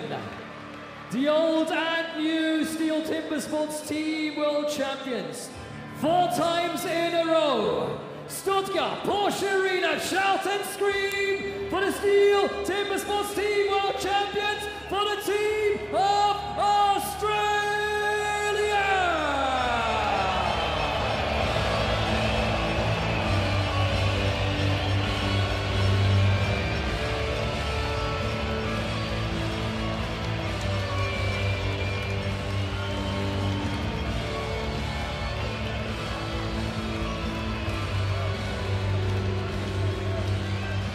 The gladiators arriving on top of the podium.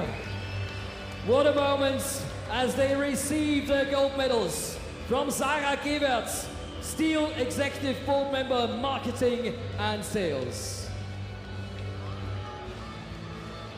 And look at the proud faces, what a moment. Ja, und tolle Sportsmänner natürlich auch, die Zweit- und Drittplatzierten, die gleich gratulieren, das haben sie vorhin schon getan, jetzt nochmal. Und das ist jetzt der ganz besondere Moment, wo Weltmeister gekürt werden. Nicht zum ersten Mal, nicht zum zweiten, nicht zum dritten, auch nicht zum vierten Mal. Die haben schon ein paar Mal vorher gewonnen, aber zum 4. Mal hintereinander. 4 times in a row. Und das sind diese Momente, wo sie sogar die Kappe abnehmen und voller Stolz die Goldmedaille umgehängt bekommen. It's one of those moments you never forget. Absolutely brilliant feeling to stand here in front of a shouting crowd in the sold-out Porsche Arena in Stuttgart. The gold medalists awaiting one more thing, and that of course is the Steel Timbersports Team World Champions Trophy, handed over by Selina Stihl, Vice Chairman of Steel Advisory and Supervisory Board. Ladies and gentlemen, here comes the trophy. Stuttgart, make some noise for the World Champions! Australien bekommt sie überreicht, die Trophäe. Und jetzt wollen wir euch alle noch einmal hören für die neuen Weltmeister. Australien, Steel Timbersports World Championship 2023. Wow. Und jetzt gleich was ganz Besonderes. What an unbelievable moment. Beautiful scenes. And now we would like to ask every single one of you to rise and stand if they can. I can see most of you already standing. Bitte stehen Sie und erheben Sie sich für die Nationalhymne der Weltmeister. Ladies and gentlemen, the national anthem of the Steel Timbersports Team World Champions, the national anthem of Australia.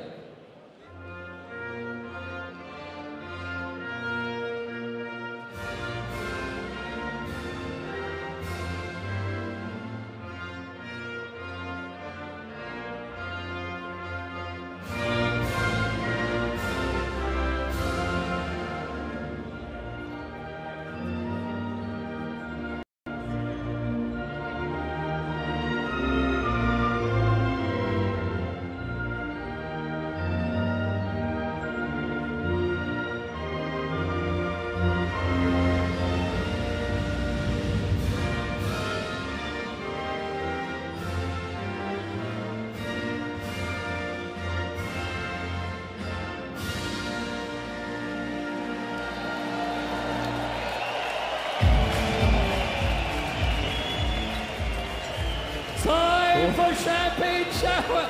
Look at the athletes going wild. Stuttgart, you have been absolutely amazing, and it is plain to see our athletes Hannibal. Das sind die Bilder, die wir gerne sehen. Sie feiern alle zusammen, sie feiern sich und man muss sagen, alle 19 Teams haben wirklich eine bärenstarke Leistung abgeliefert. Respect for the 19 teams here competing at the Steel Timbersports World Championship 2023. But these are the winners: Australia, USA and Canada, gold, silver and bronze medalists here in Stuttgart in der Porsche Arena. Und nicht vergessen, morgen geht es dann auch schon weiter mit den Individual World Championships. Make sure to stick around. Hopefully you bought tickets for both days. As we, of course, are going to go with a winner's interview. Sandy is reaching out to one of our champions. Smelling a little bit after champagne here. Congratulations, how does it feel to be the former world champion and the new world champion? Yeah, it's a great honour, to be honest. Our team's going really well together, and I'd like to thank Steel Australia and all the boys. It's an absolute pleasure. Yeah, and let's talk about this massive audience here. A big crowd and a big atmosphere here, right? Yeah, we knew it was going to be a big atmosphere, and love competing in situations like this, so I feel our team just rises to the occasion. We just built all day, and it was great to be able to get the win. How motivating is it for you when you see this audience and see the people and hear it cheering and all this stuff? Yeah, I love it. You know, it's what I chop for and why I do timber sports. So thank you. How do you celebrate tonight? Yeah, certainly. I mean, our team's pretty good at celebrating, so we'll be going out for sure. So, have fun. Thank you. Thank you, thank you. Und damit gehen wir dann auch gleich wieder zurück ins Studio. Back to the studio. Wir sehen uns morgen wieder. Und noch einmal ein großer Applaus für unsere Teams. Absolutely fantastic scenes here in the Porsche Arena. I love the response to the last question. Will you be celebrating tonight? Yeah, we're pretty good at it. They've had enough practice. I mean, come on. 8 times? Really? Unbelievable. 4 times in a row. Fantastic. Congratulations one final time to Australia. Thank you to you, sir. It's always a pleasure. We'll do this again tomorrow. Yes, we will. Individual World Championship. Oh, yes, I can't wait. Oh, yeah, that'll be the Individual World Championships. And remember, by all of these championships, it's always about the medal round your neck at the end of the day. We'll see you tomorrow. Have a great night. Cheers. Take care, everybody. Ciao.